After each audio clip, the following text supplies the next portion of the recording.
we will start. If you could all, please take a seat who haven't found it yet. Good.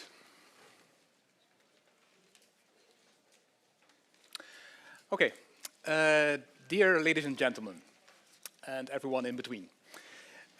Dear Commissioner, dear distinguished guests, welcome to this conference. It's a great pleasure to see so many familiar faces and also unfamiliar faces in this auditorium. And also a very big welcome to the online audience who can watch this conference via live stream. My name is Vincent Verouden. I'm a member of the ex-post evaluation team of DG Competition. Only a few weeks ago, we had in Brussels our conference on the 20 years that made a difference, where we looked back at the introduction of the new merger regulation with Mario Monti and many other distinguished guests. We took stock of how the EU merger regulation has functioned, what lessons to draw, and of course also what the future will bring. And tomorrow, in this very same auditorium, we will have the Commission's workshop on competition in virtual worlds and generative AI, where we will look explicitly ahead at many of the challenges that are coming at us. So, obviously, it's the time of the year, or perhaps I should say the time of the mandate a bit, where we can look back and also look forward. And that is precisely what we're going to do today at this conference as well. We are here at the occasion of the publication of the staff report, Protecting Competition in a Changing World, Evidence on the Evolution of Competition in the EU in the past 25 years. The report was published earlier this week and available online, of course. The report brings together new facts and evidence on how competition has evolved across many industries and markets in the EU, as well as information about the main drivers behind these evolutions. It also presents new research on the importance of competition, not just for prices and so on, but also for broader macroeconomic outcomes. It's all part of the evidence-based approach to policy making, which we try to pursue as a competition department. The evidence presented in this report that we will discuss today is based on three main building blocks. First, there is the data gathering and analytical work performed by a team of economists of the OECD, and we will learn much more about that this afternoon. Then, a group of researchers, consultants and academics, led by consulting firm Lear. And finally, of course, our own data gathering and analysis. I'm extremely happy to welcome today a wonderful collection of speakers and panelists that will discuss the report. Let me quickly sketch the program for today. First, Executive Vice President Margrethe Vestager will give the opening speech, Protecting Competition in a Changing World. Next, Deputy Secretary General Ulrich Knudsen of the OECD will give the OECD's perspectives on competition, market power, and productivity. And then it is time to go to our first panel discussion of the afternoon, led by Nathalie McNeilis of MLEX, which will go deeper into the evidence and the findings of the report. After the coffee break, we will then have the keynote speech by Professor Daniel Groos of Bocconi, followed by the second and last panel, which will be led by Olivier Gersin, Director General of DG Competition. And that panel will then take a deep dive into policy implications and outlook. And towards 5:30, let's say, we'll close with some light refreshments. Okay, it's about to start. Before we do so, maybe just a few housekeeping messages. One is the usual one. If you could please keep your mobile phone on mute, that would be very helpful. When communicating on social media, please use our hashtag, which you can also find here at the bottom, Protecting Competition Conference. And finally, I call on all the students that are in this room and also in the audience to go to our conference page and check out the student challenge that we have organized at the occasion of this conference. Winners of that challenge will get a paid organized visit to Brussels and meet with Commissioner Vestager to discuss facts and ideas. So please check it out on the conference webpage, and also spread the news about this opportunity with your friends and colleagues. Deadline for submissions is 20 September 2024. Okay, I think it's high time now for the first speech of this afternoon. Dear Commissioner, can I please invite you on stage?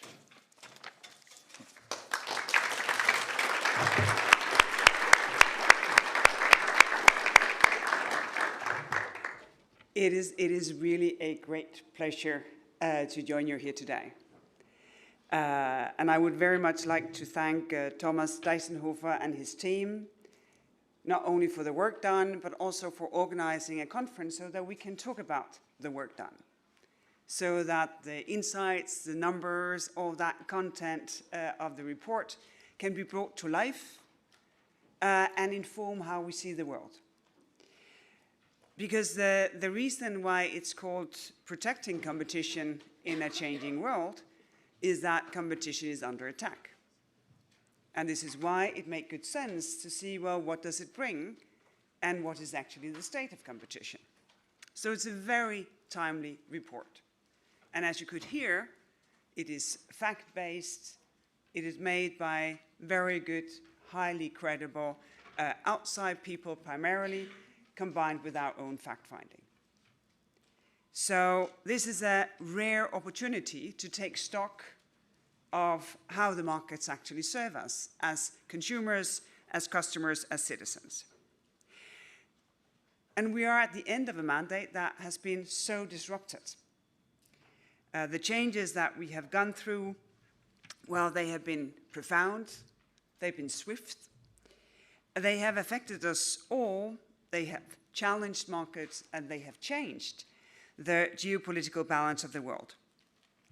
And because of that, they have also tested our policies. Have they been up to the challenge? Have they delivered? As a result, today we are confronted with the question of our competitive position in that changed world. We are concerned with the state of the single market. We are concerned with our resilience, and whether we have, full check of our economic security. So Mr. Letta has already, and Mr. Draghi will soon, share their assessments of these issues. And their contribution has been called upon because these are essential questions. It's important to get the advice to enable us to discuss in full. I hope that the report that we have now published earlier this week will contribute to establish the facts of the ground.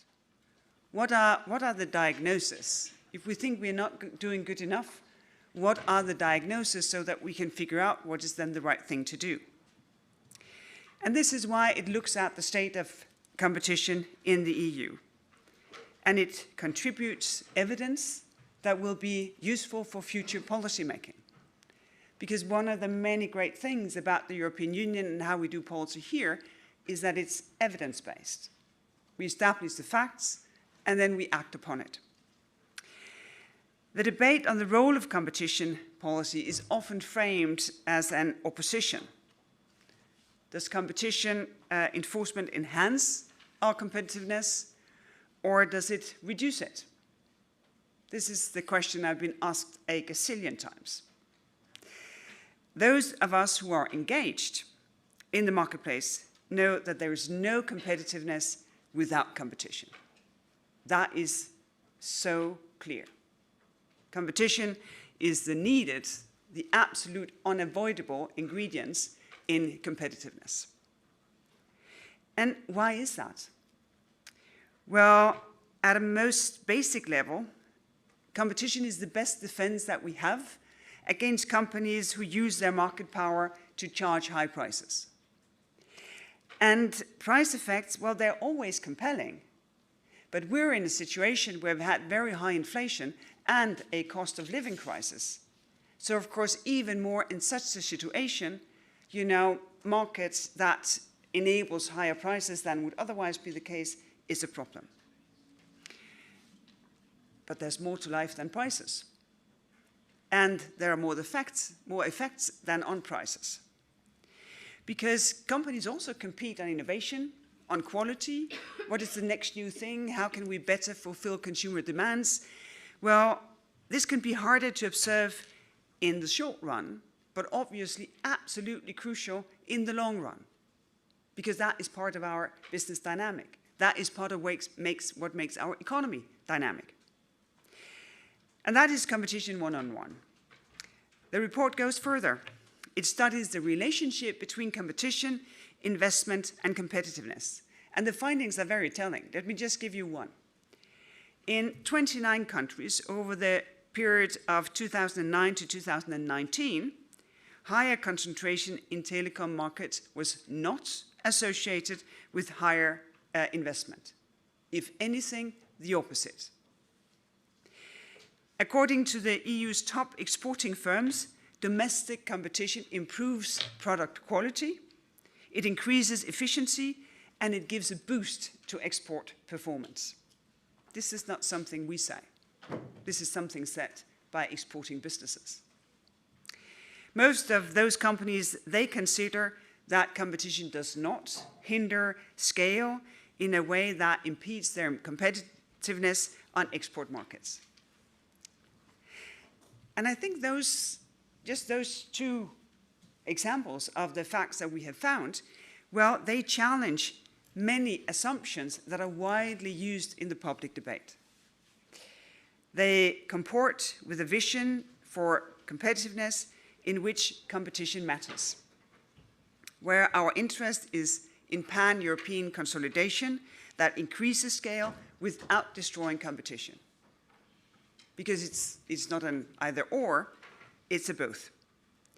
Because the simple reason is that competition in the EU plays a big role in making our industries competitive on the world stage. And this is what we want to achieve.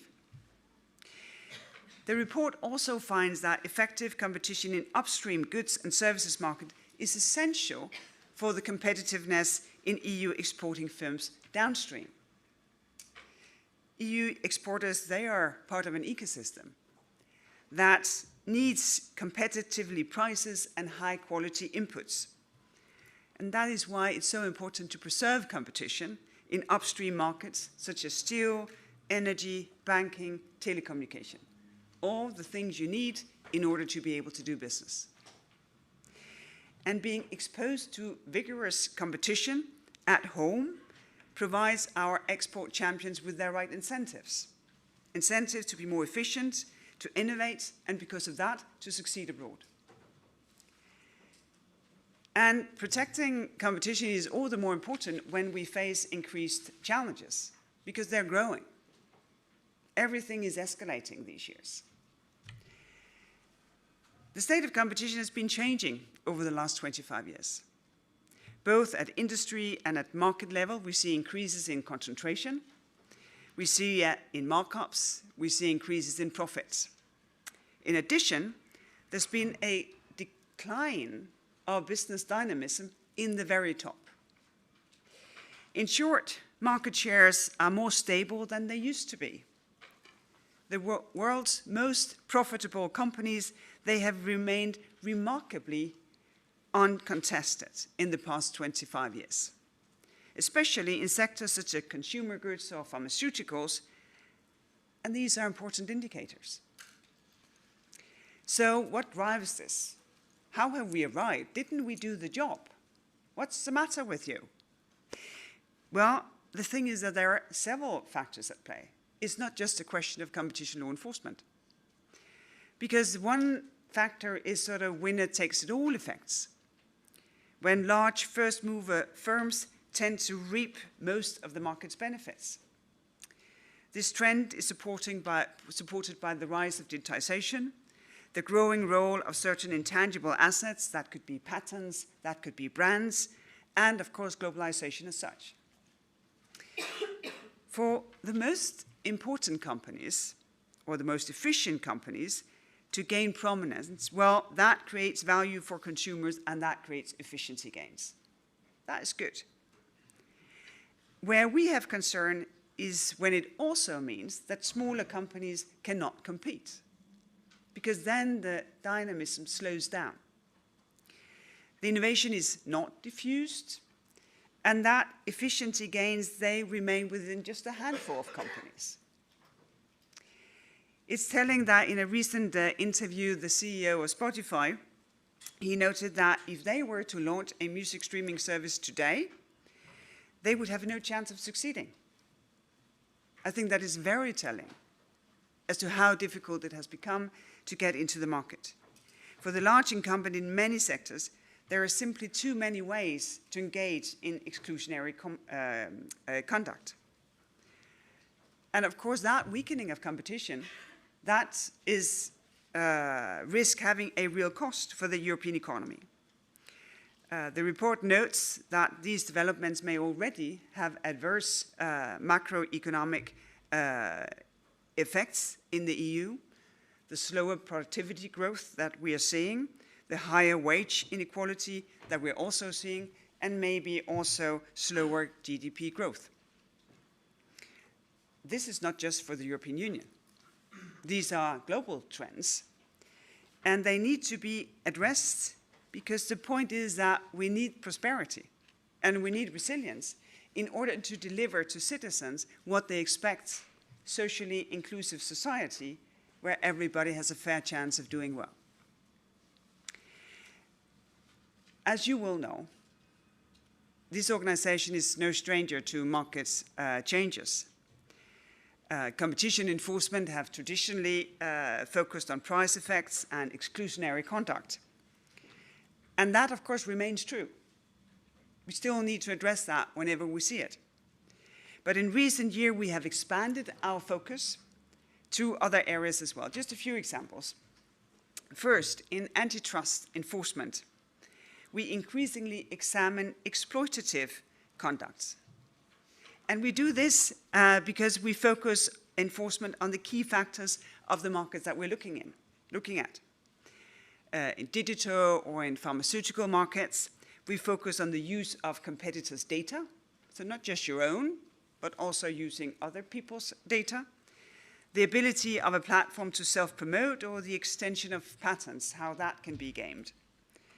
By doing so, our enforcement effort, they keep up with time, because it's possible for us to see what happens in the market and to address it with the tools we have.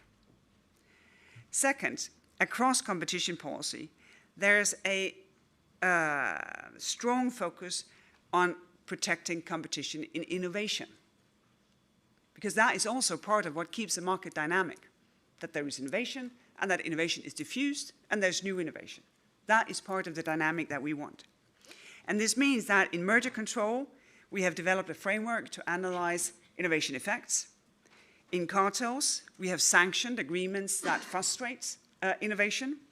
And in antitrust, we work against the misuse of patents, because just as well as they can be good and be an incentive for innovation, if they're misused, they can frustrate innovation. Third, we have taken, I think, quite bold steps to systemic issues. Our work on digital regulation directly addresses many of the core points that are raised in this report. The Digital Markets Act approach to regulating gatekeepers echoes what we will be discussing today. And that, of course, is a balance. And of course, time will show if I'm right or wrong, but the DMA strikes that balance. Gatekeepers have provided efficiency gains, benefits for consumers. A lot of that is good. But the DMA allows us to keep these efficiency gains while still promoting fairness and contestability of the marketplace, so that others have a chance of making it. Because so many businesses today, they rely on these platforms in order to be able to compete. And this is why we use that metaphor of being a gatekeeper. So we learn, we adapt in order to fulfill our mission. And it works. The trends that we are facing, they are global, and yet we find that in Europe, they're less pronounced than elsewhere. And it is highly likely that without our intervention and the deterrent effect, they would have been much more like the rest of the world. I think it's worth taking note of what happened when we first started competition cases against the largest tech companies. That is many years ago by now, but still. Also the reaction when we first had an innovation theory of harm in a merger case. There were plenty of voices criticizing us, claiming that this is a crusade. This is not sound competition law enforcement. But we were looking ahead and we were anticipating impacts that had not yet materialized. And I think the report shows that this was the right thing to do, to have that sensitivity as to what is actually happening in the marketplace, and that we need to develop our insights, our views, we need to sharpen our tools in order to be effective in what we see. Consumers in Europe, they have benefited from enforcement at the EU level and at the national level. I think this is one of the things that we can all be very proud of in Europe, that seamless cooperation between national competition authority and what we do at the European level. Many sectors in the EU have seen less significant increases in markups and concentration than elsewhere in the world. You will know the data is quite clear. And of course, there are many reasons for this, many reasons. Effective competition enforcement is one of them. It has played a role, but of course, we should not overplay it, because there's also pro-competitive regulations. They also play a role in achieving this. On the other hand, it doesn't make any sense to ignore that we see the effects. We are part of the global trend, even if it's not as obvious here as it is in other places. So when we want to protect competition going forward, we must keep looking ahead, because there are no laurels in competition law enforcement. The only sort of real treat is that the price for good work is more work. And that, of course, is great, because here in Comp, people love to work. They really make impressive efforts. But part of the treat in having more work as the price for good work is that we can explore new issues. We can push the envelope. We can see if we understand and see what is ongoing in order to serve Europeans well. Because then we can actually handle it. I know that the step-by-step approach sometimes evokes criticism, but the step-by-step approach also allows us to maintain what I think is the fundamental for us here, which is that we are fact-based, we're evidence-based. And because of that, we have an evolution of what we do, and we can avoid disruption, and we can avoid revolution. So I think this report shows us, or can be used as a useful guide as to how we keep looking ahead. Because it's not easy.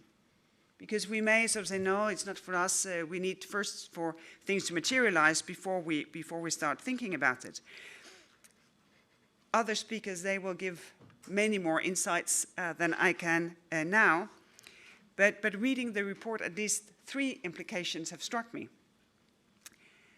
The first is, of course, to stay the course that we have charted. Don't wave, don't flip-flop. The main problems are reduced contestability, dynamism, and innovation. And these problems arise across sectors. I think that is really interesting, whether they be digital, whether they be traditional sectors. So we are called upon to develop new theories of harm to take into account new market dynamics in so many different sectors. We also need to continue arming ourselves with the resources needed to eliminate distortions while preserving efficiencies. That is the really interesting balance, and to keep an eager eye for efficiencies when they arise.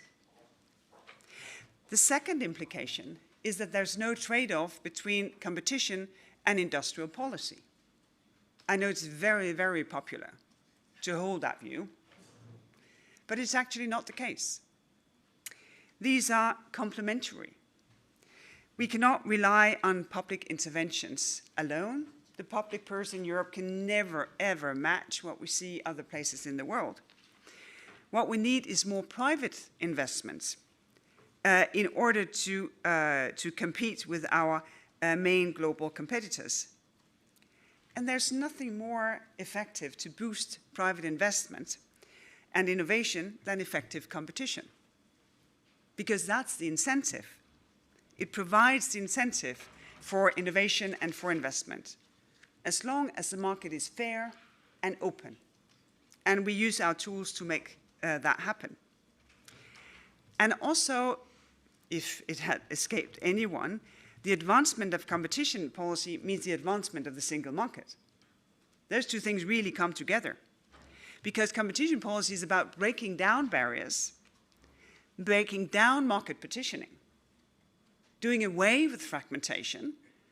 That obfuscates business life on a Tuesday, because they're just so frustrating not to have the full benefit of the single market. So progress in the single market's integration will both improve competition and provide more opportunities for scale and for growth. And this relates to the third point.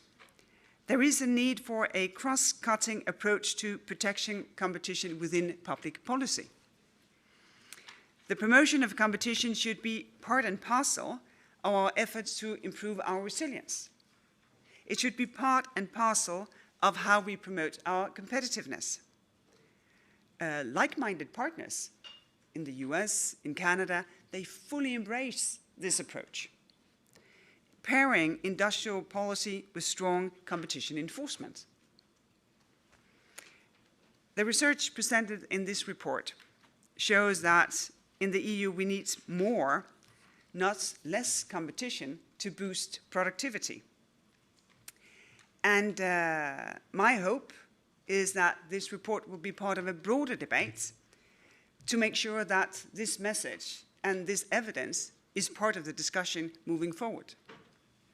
Because we know from economic history what happens if you give up on competition. What happens is that someone will have to pay. And that is not only the end consumer, that's also all the suppliers and the customers in the supply chain, on top of weakened resilience.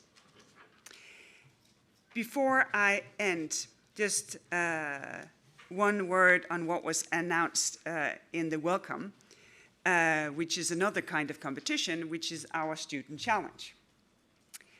So there are so many excellent students of competition policy. We welcome them here as Blue Books to Shares. They are there for many, many different ways of working with us. But here, well, it's part of today's conference. It's part of getting wiser and getting better insights. So we are inviting all students in the EU. And even if you're not a competition law student, but you study economics or math or social sciences, you're welcome. So choose a panel, pick a theme, and imagine what you would say. What if I were in that panel? What would I say? What would be my contribution? And consider what are the implications for the findings when it comes to how antitrust and merger control are being enforced. Are there differences for state aid policy? And how do changes in the state of competition affect European competitiveness? And since we have great students, we have made this a great challenge, because write something interesting that makes us think and use only 300 words. And then, of course, there'll be a winner or more. And we'll invite he or she or them to come here in October to, of course, receive the prize. But I will also have the pleasure of meeting them and hear their views and have them elaborate on what may be more to be said than the 300 words. So actually, this is really a prize for me. And that, of course, is a great way of approaching the end of a mandate, to be allowed to hear what next generation think about the state of competition in the European Union and how we enforce our policy. That brings a fresh perspective.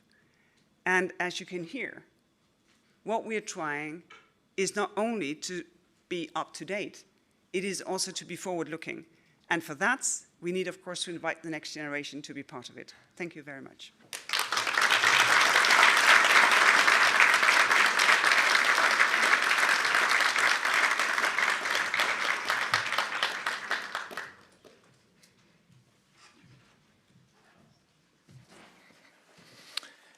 Thank you, Commissioner, for this inspiring speech and call to action, not only to the students, I would say, even to the general public. Let's now turn to another evidence-based organization, I think we can say, with a lot of confidence, the OECD. We have asked Mr. Ulrich Knudsen to speak today about precisely topics such as competition, market power, competitiveness, productivity. And he's very well placed. Mr. Knudsen is the Deputy Secretary General of the OECD and took office already in 2019. His current portfolio includes the strategic direction of the OECD work in the sphere of digital and technology, as well as trade and agriculture. And until 2018, Mr. Knudsen was permanent Secretary of State at the Ministry of Foreign Affairs in Denmark. So we have more distinguished Danes on stage today. And prior to that, he was Sherpa and Chief Diplomatic Advisor to 2 Danish Prime Ministers. Okay, Mr. Knudsen will speak about the topics which are of interest for precisely today's conference and the report to which they have contributed a lot, for which we thank you already in advance. The floor is yours.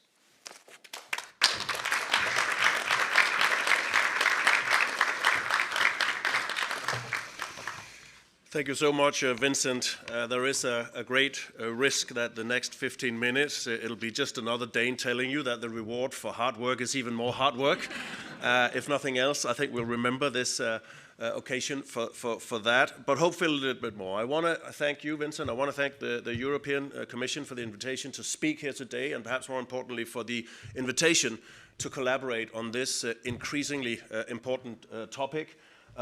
Well, it disappeared from the screen now, but protecting competition in a changing world, because the world really is changing very, very fastly. And let's be honest, Europe is struggling to keep pace. It's my hope that the reports we're producing today and the conference today will help Europe and Europeans in that struggle to keep pace in a fastly changing world. And that is why we at the OECD are so delighted to be able to contribute with expertise, evidence-based, and analysis to this work. We wish to help our member countries, many of them EU member countries, as well as the European Union as such, of course, to build the base for policies to promote competition and economic development. Ultimately, to make Europe stronger, to make Europe more prosperous with change raging all around the continent. Now, competition, and Margrethe Vestager touched upon it, is nurtured by economic and policy environments that we create. It is shaped by the mega trends that define our time, including globalization. I fear I would have to say deglobalization if I held this speech a year from now, but certainly also the digital transformation and the growing importance of intangible assets, and I'm going to come back to that, for example, software and patents. The competition community has worked hard to adapt to this new ecosystem. Important discussions are taking place in new theories of harm, ex-ante regulation and remedies, for example. I'm sure that the competition Margrethe Vestager mentioned will bring even more fruitful and innovative theories to the table. But anyway, already now this has led to very important policy frameworks, as we've seen, not least with the Digital Markets Act, so important to Europe. I will try to bring, and if not fresh, then a complementary perspective, emphasizing the complexity of the current economic environment and focusing on the importance also of a broader set of policies around competition. These range from innovation policies to industrial policies, and they are complementary with competition policies to deal with the current ecosystem and to promote a solid competition environment. The structural changes I mentioned before, globalization, deglobalization, digital transformation, and the growing importance of intangible assets have all brought very, very important benefits. Let me just go through some of them. The digital transformation surely can lift productivity and as a result increase incomes and living standards.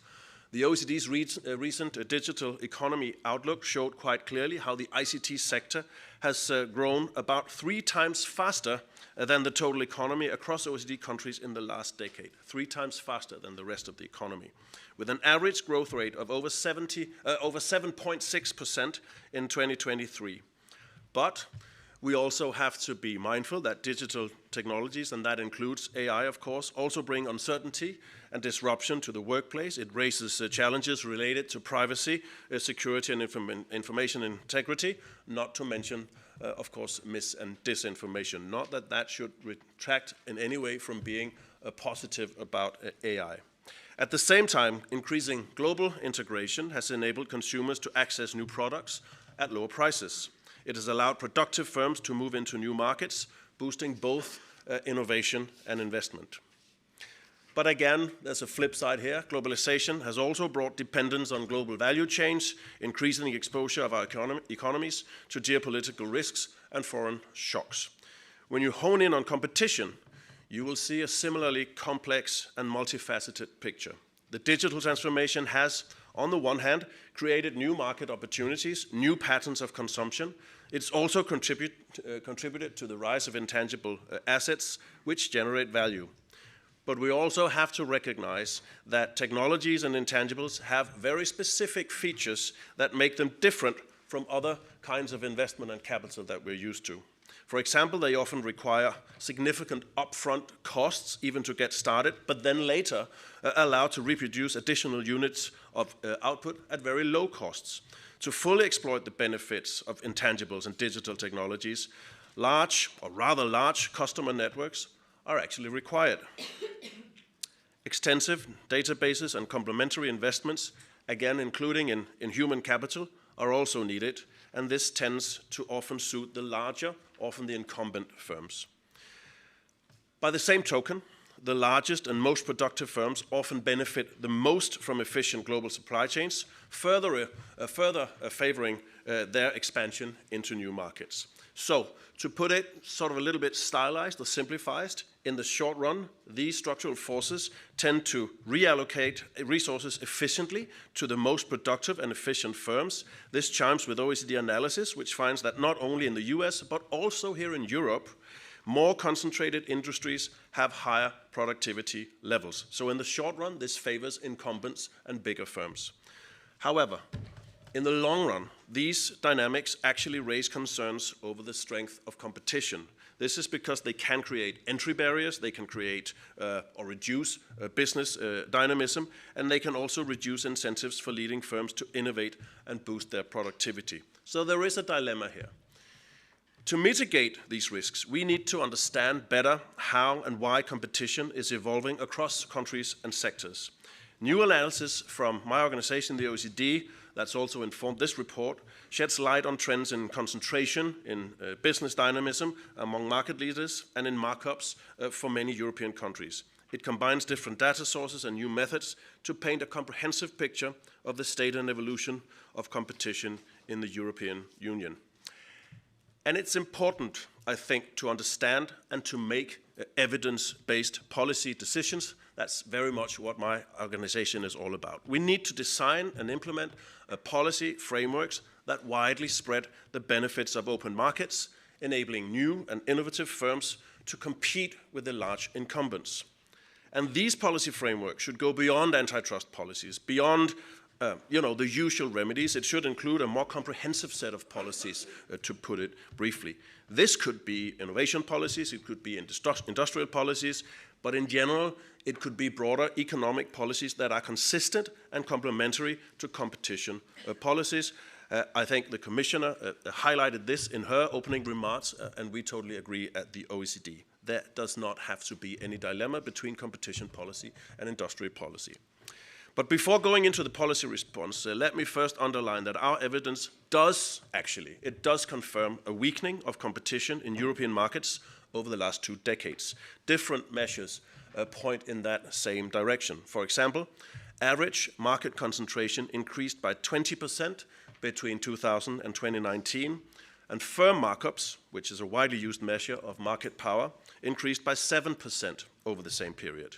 Also, business dynamism among market leaders is low and has further reduced over the same period. More than 3 firms out of 4 remain among market leaders from one year to the next. These trends, and now I'm coming back to the intangible assets, these trends appear to be at least partly related to an increase in intangible assets, again like software and patents. 15 years ago, in 2009, investment intensity in intangible assets surpassed that of tangible assets, and by 2019, investment in intangibles was 16% higher. These kinds of investments are concentrated in a relatively small number of firms and are likely to benefit large firms the most, increasing thereby their market power. So indeed, in Europe, our analysis shows that sectors with a higher level of intangible assets are associated with higher levels of concentration and markups. I think that's an important finding. In industries with above average intangible investments, the top 4 firms hold a market share that is 13% higher than those of the top 4 firms in less intangible intensive industries. In addition, evidence shows that the catch-up of laggard firms is slower in more digital and knowledge-intensive sectors. So there seems to be a pretty clear link here. So, in response, we need policies to boost the diffusion of digital technologies and intangible assets to laggard firms.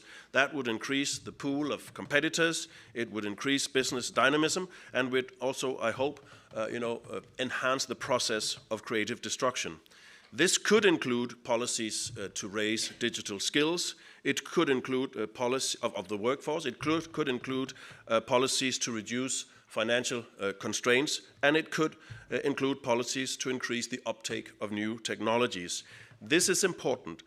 Even a technology like AI, much talked about, and certainly a technology that can bring tremendous opportunities, still for that adoption in Europe and the OECD is relatively low. The latest figures from us reported that only 8% of firms in the OECD, that's firms with 10 employees or more, so we're not talking about the bakery around the corner, only 8% in 2023 used AI. That's simply not enough, and we can do it because 49% of companies actually use cloud computing. So it's about getting started and helping firms embrace AI. I think that's a huge European task ahead of us. We also need policies to promote the creation of new firms and promote the scalability of innovative startups that can challenge incumbents. Young firms account for only 17% of employment on average in the OECD, but they do actually create 42% of jobs. Beyond employment growth, new and young firms are also important for productivity growth and for introducing disruptive innovations that challenge incumbents, pushing them in turn to continue innovating. In parallel, we also need policies supporting productivity-enhancing innovation and development of new technologies. This drives the process of creative destructions that I just mentioned, and at the same time underpins our efforts to address societal changes, not least climate change.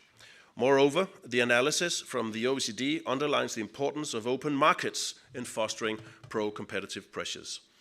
Among European countries, tradable industries have approximately 40% lower concentration levels than non-tradable industries. So strengthening the rules-based trading system should be a priority. I'll just say that again. Strengthening The rules-based trading system should be a priority. And I repeat it because that is not exactly the direction of world trade and world economics, geopolitics at the moment. It seems as if more and more countries no longer operate with open markets as plan A. And to be honest, that was perhaps some years ago mostly a non-European phenomenon, but it is also increasingly becoming a European phenomenon. And we at the OECD are pretty worried about it, not only because of what it does to competition policy and competitiveness, but also for wider geopolitical reasons of stability and world economic growth. At the same time, to promote resilience while bolstering competition, policymakers should explore new opportunities to diversify input sources to secure supply chains. Critical products like semiconductors, which also underpin digital technologies, are a case in point where the OECD actively promotes international coordination. Of course, regulation, competition policy itself also have an absolutely central role to play in promoting a more dynamic market.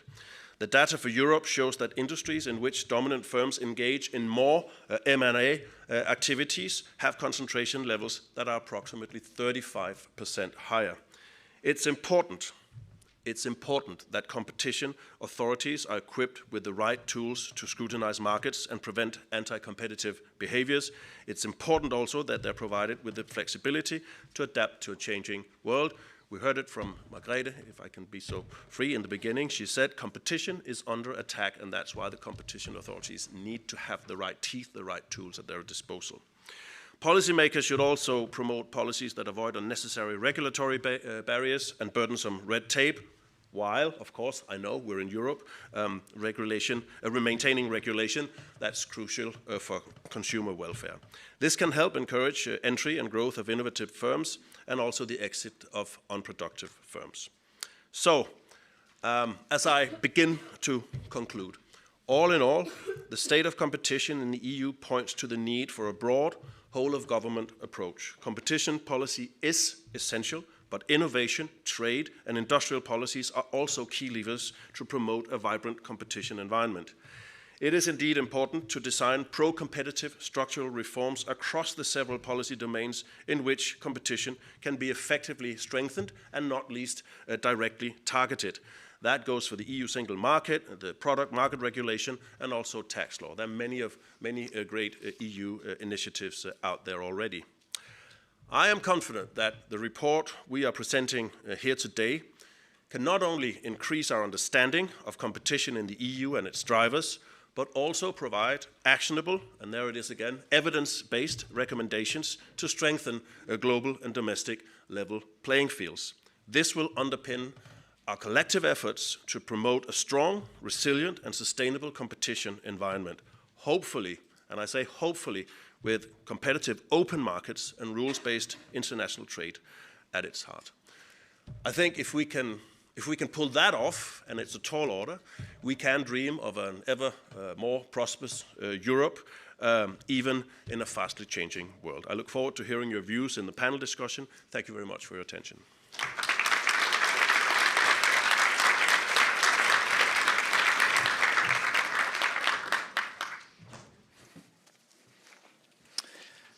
Thank you, Ulrich, for this fact-intensive speech, which is always very nice to hear, I think. And indeed, let's move to our first panel of this afternoon, where we will discuss the findings of the report in more detail. And while the panelists and all can please come to the stage, let me take the opportunity to point you to the QR code, which is at the bottom right of the screen, because that will take you directly to Slido, which is the online platform for asking questions, even if you are like remotely watching this conference. So please submit your questions, and we'll be happy to see what we can take on board. But for that, I leave the panel to Nathalie McNeilis. She will chair the panel, and Nathalie is a senior journalist at MLEX, where she's been reporting about merger control mostly for the past 7 years. So she's seen and heard a lot. But even more so, before that, she practiced EU law in Brussels for more than 20 years at the law firms Stibbe and Wilmer Hale. So I'm happy to leave the panel in your capable hands. Okay, great. Should I speak from there first? Or As you prefer, you may. let me just introduce everyone. Very good. So, does this work? Thank you very much for inviting me. I'm really honored to be a part of this, and I wanted to just take a moment to introduce everyone first, and then I will launch into this panel.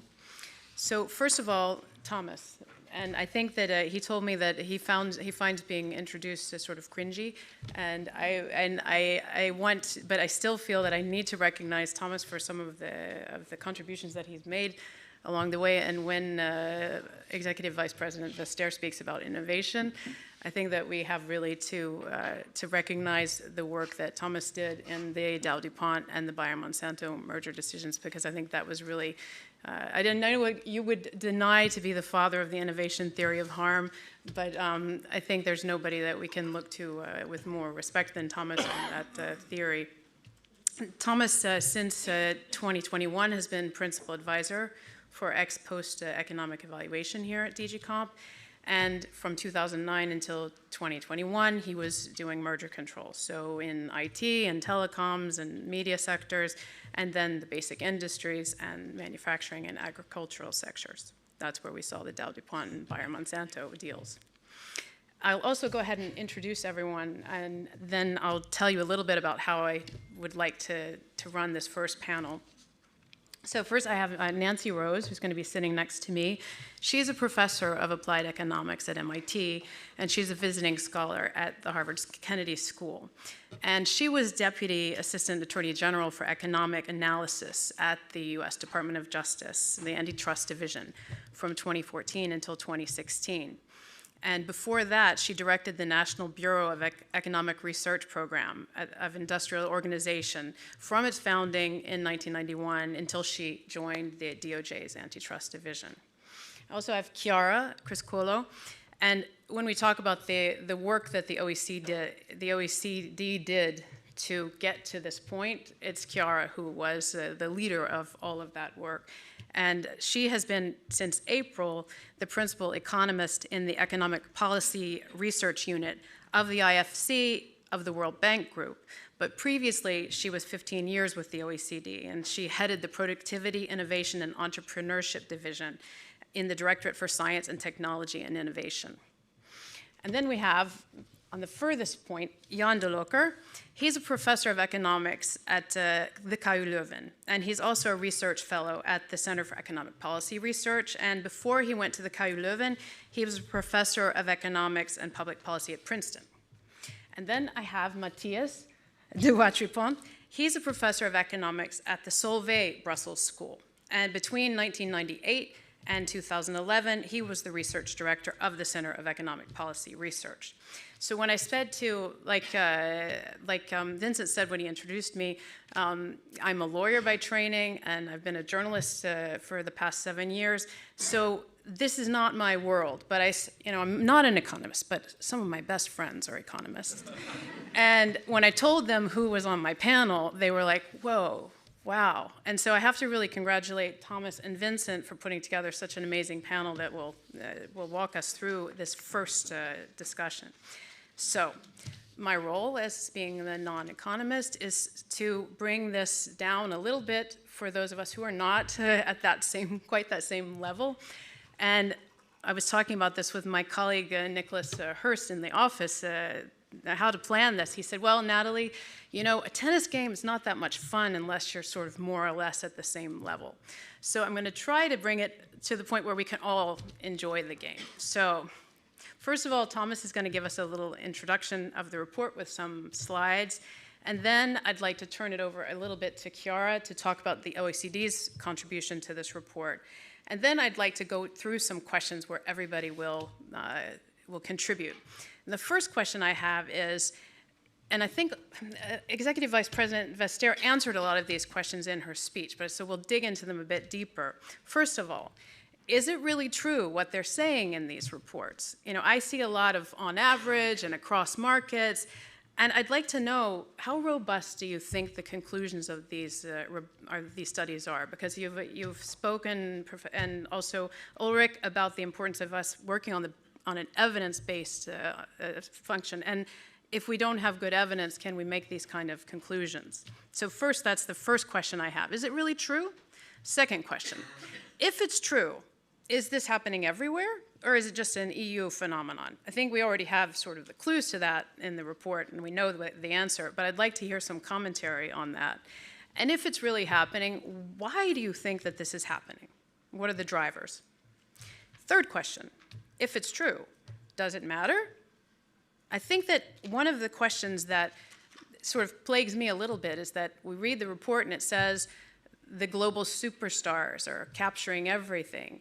And then you say, and competition is better in the EU than it is in the US and in Asia, but we don't have any really great global superstars. I mean, of course, there are some, but just looking at it broadly. So does it really matter? So let's talk about, I'm sure that I know the answer to that, but let's see what all the panelists have to say about it. And then the last couple of questions, what do you think can be done about it if we think it's important to do something about it? And what do you think is the future of the next sort of 5 to 10 years? So with that sort of outline of how I'd like to run this first panel, I'd like to turn it over to Thomas and go through a few slides on the report. Thanks very much.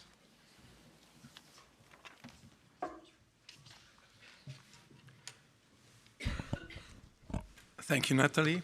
So you didn't respect my request not to talk about a number of things. So it's a great honor for me and a great pleasure, and also a bit an emotional moment to present 12 slides representing a kind of best of the work of huge team and very knowledgeable team of researchers from 2 teams with whom we work closely for 2 years. And so we've made a big effort to bring it down to 12 slides. But I really ask you to think beyond those 12 slides. One thing is there's a lot of other stuff, a lot of other interesting results in these reports. So please go to our website, read the original reports from the OECD, from Lear. There's lots and lots of good information. And the second thing I ask you, when you see one of these slides, always think of how much work has gone in one very simple slide. Just the very first one or the very first graph I will show you afterwards is years of research and months of data crunching by really top-level people. So, background is we've seen a lot of research on that there may have been some fundamental changes on concentration. We also saw research that these fundamental changes on concentration markups may be linked to broader macroeconomic outcomes or to trends, worrying trends. And we've seen also that other jurisdictions, Germany, the UK, also were engaging in this type of research. And we put up a project 2 years ago in 22, where we tried to bring together 3 teams, essentially. The team from the OECD, led by Chiara and Sarah, who is here in the room today, and a consortium of researchers with academics and consultants, led by the consultancy Lear. We also bought some data ourselves and did some in-house research on market concentration, which is the third pillar. And this was then translated by magic into a report that you've seen, and which has now 2 parts. One on the evolution of competition, and that will be the first slides that I will present, and the second, which is on the importance of competition.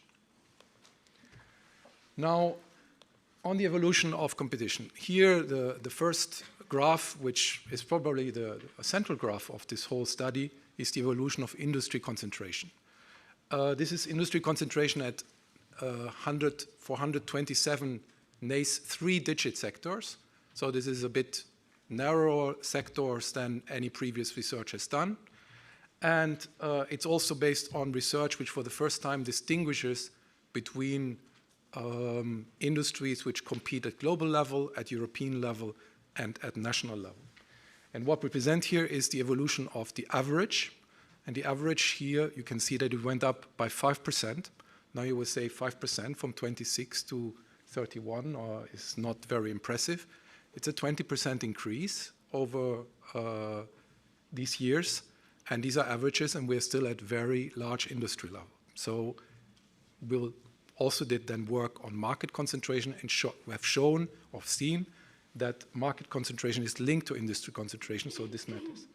The second point, which is important, is that these increases of concentration did not just take place in some industries where the concentration was 5% or 2% before that. No, the increases took place mostly in industries which were already at industry concentration between 30 and 80%. A second stream is the work on market concentration, and this was done in-house. And here we found that market concentration, so these are really consumer-facing markets, very similar to the markets that we see in merger cases, not just beer, but brown beer. And in this type of markets, we've seen that the CR4, so the concentration ratio of the top 4, was very high. It is on average, above 60% in Europe. The other thing we found is that it is very different across jurisdiction. This is a unique data set which we procured from Euromonitor, and so nobody has ever worked on this. And what this allows is also comparisons not just within Europe, but also with other parts of the world.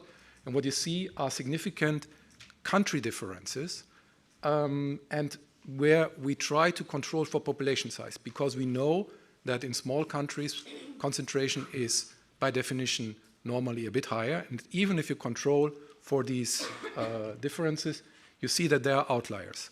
You have a country like Germany or Italy that comes out with very relatively low CR4, but you have also a country like France, which comes up with a CR4 which is above the gray zone. What we can say is that the average in Europe is a bit below Japan, US, South Korea, but really we have to point out the significant cross-country differences. A third element is work on markups. For the non-economists, markups are essentially the ratio of price over marginal cost. So a typical markup is 1.20. What that means in basic is a margin of 20%. So simplifying, again, this is my simple mind on these type of things. And the OECD has done a fantastic work to go now for 204 industries over this long time period to track the markup with Orbis data. And you can see that on average, markup went up by 7%. That doesn't sound a lot, but 7%, if you take from 1.20 as a starting point, you take 7%. So essentially the margin went up from 120 to 127. So from 20 to 27%, if you translate it in normal margins, that's not insignificant. What's very important is that the increase is mainly driven at the top, by increases at the top. So this is precisely these elements where we see that it's the firms at the front, on the frontier, or on the profit and markup frontier, where the markups went up. For the normal firms, markups didn't necessarily go up. We also looked at profits. This is work which was done by Gabor Koltai and Szabolcs Lorenz from the chief economist team together with Tommaso Valetti. And they took some macro data and used a method from the US, from a researcher called Barkai, to track the net profit rate in the US, in Europe, sorry. And you can see that net profits in the US and in Europe increased significantly from 1985 to 2022. This is one data set where we have also data for the last 2 years, which included the pandemic. We have another piece of work on global superstars, which are the 50 most profitable large firms from the Fortune Global 500 data set. And Alexi, who is here, tracked the profits over time of the top 50 firms. And what you can see is that average profits of these leaders went up from 11% in 1998 to around 20% in 22. So also there, a change is a bit of a control on the markups. Is it just markups? No, it's not just markups. It's also profits, which means that it's not just a problem of costs. Looked at business dynamism. Here, this is a graph from the OECD, but we also did some work on our market share data set. And you see the market share volatility declining. So what does it mean? The market share volatility of the top 4 firms at industry level declining over the period from 2000 to 2019. The evidence here is a bit more mixed than on markups and concentration, but still, even if we look at the decline of business dynamism on the concentration, the market size, we see even stronger trends than we see here on the industry side over the period after the great financial crisis to 2019. Now, another exercise that was done was to establish, on the basis of competition indicator, a sector scorecard, a ranking of sector according to the competition risk. So low competition risk is rank 1, high competition risk rank 127. And we crossed this data then with our enforcement in mergers and in antitrust, or the OECD crossed this with mergers and antitrust. And we try to put this on a graph here, and what you can see is our merger enforcement, these are merger interventions, is indeed more frequent, and that's reassuring, in sectors with higher competition risk, which is calculated based on this several indicator approach. Now, the discussion on drivers. What has been driving this development that we've seen? I'm now really simplifying. This is a very complicated and difficult discussion, and a lot of much smarter people than myself have thought about it, researched on it, and this is a little bit the tip of the iceberg here, but we would argue that it's very likely, the evidence is not just from the OECD for this study, but also other evidence is converging, that the drivers of higher concentration, higher markups are likely changes in the technology, so the rise of business software. Don't think of the digital sector, think of IKEA. What has the introduction of a computer system for the procurement, for the management of the warehouse, how did this change the efficiency of the firm? How does it scale? If you open a new IKEA shop in India, your costs don't increase with every added shop. You actually get a contribution to your shop. And if you're the first mover and if you have your system out there, it's very difficult for others to catch up because this type of systems don't diffuse well. They are very difficult to copy. And then think about no poach or no compete agreement. And then you understand that it's very difficult for smaller challenger, newer entrants to catch up with these firms. The second element is globalization. Normally, you would think of globalization increases competition. In traditional sectors like steel, you have competition from China brings you more competition. But in sectors with intangibles, like software, brands, globalization actually helps you to create greater scale economies for the first mover. And that makes it makes this winner takes most dynamics, drives this winner takes most dynamics, and leads to this bigger gap between leaders and followers. Regulatory barriers to entry, there's a bit of less research. The OECD has made a very important contribution there with an interesting indicator. Some prior research didn't yet find it, so I've put a question mark. It looks very plausible. It looks also, to my mind, very likely, but we've put still a question mark here. It's probably a big driver. Think about pharma or pesticides. Societies become more risk averse. So to bring a new product to the market costs not 50 million, but 250 million nowadays, which again favors large firms. The last driver, the interesting one for DG Comp people, what about M&A and under-enforcement? The evidence is relatively clear that M&A contributed, so there's a discernible effect, both in the OECD work and in IMF work. However, at least how I read it and I've seen it, the contribution is not as significant, economically significant, as the other drivers.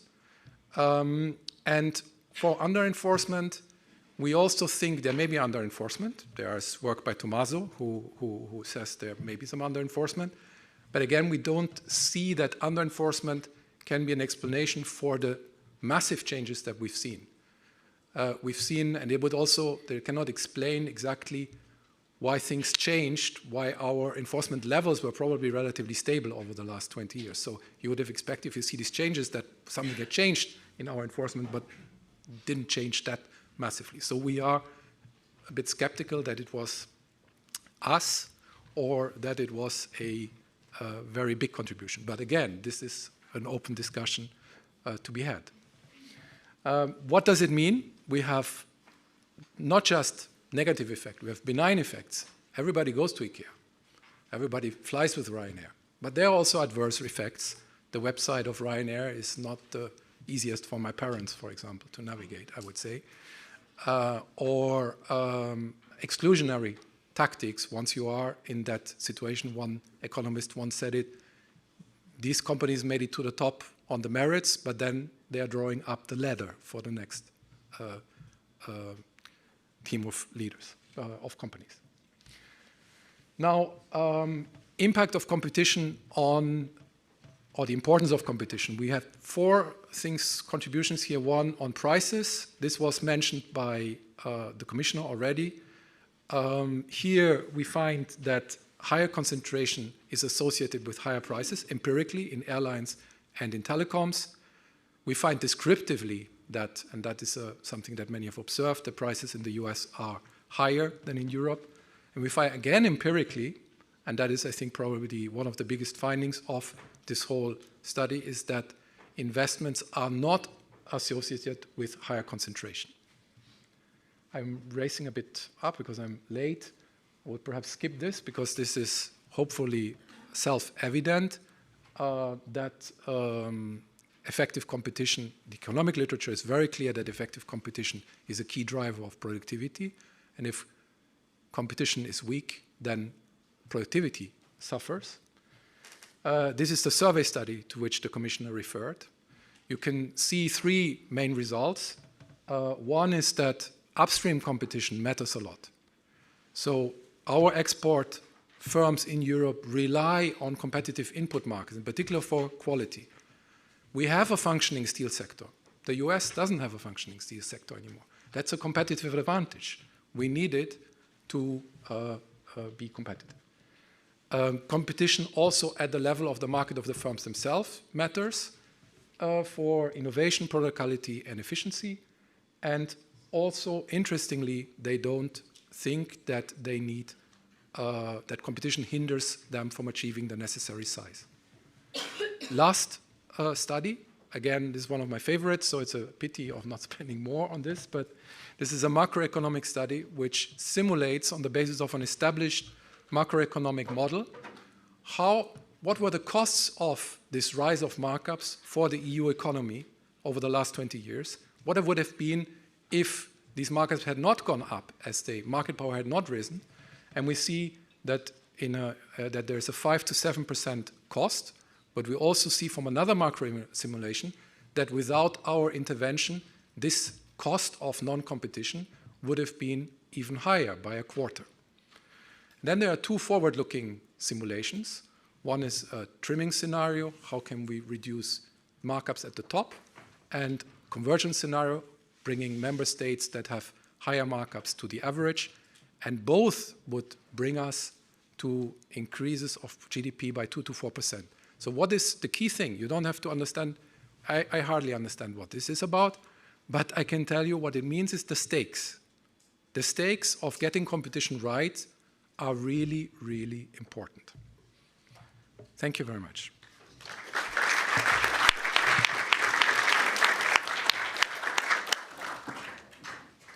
So I think that first I'd like to turn the floor over to Chiara to give us a little bit of some insight into what it was like to do this work and what you, just your high level, what you're thinking of when you hear all of this discussion about the work that you spent so much time on.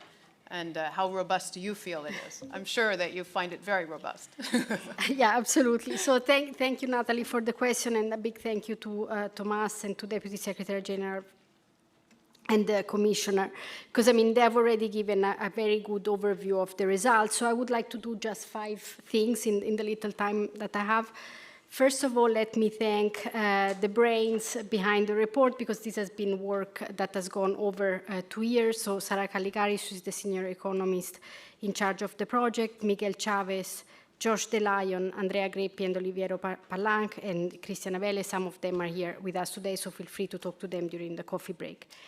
The rest, let me make 4 points about the report, and I would like to sort of explain why I think that this report is a good contribution to the literature.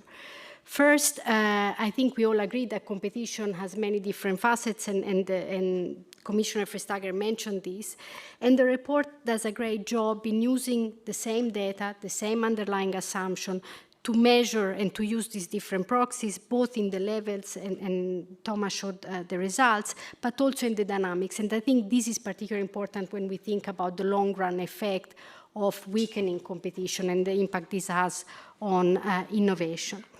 And the report does also, I think, a good job, because when we present this work, often we are told this is very technical, but actually in the second report, we collect and we collapse all these different indicators in a single scorecard that then policymakers can use quite easily to look at where potential risks in terms of competition exist across sectors.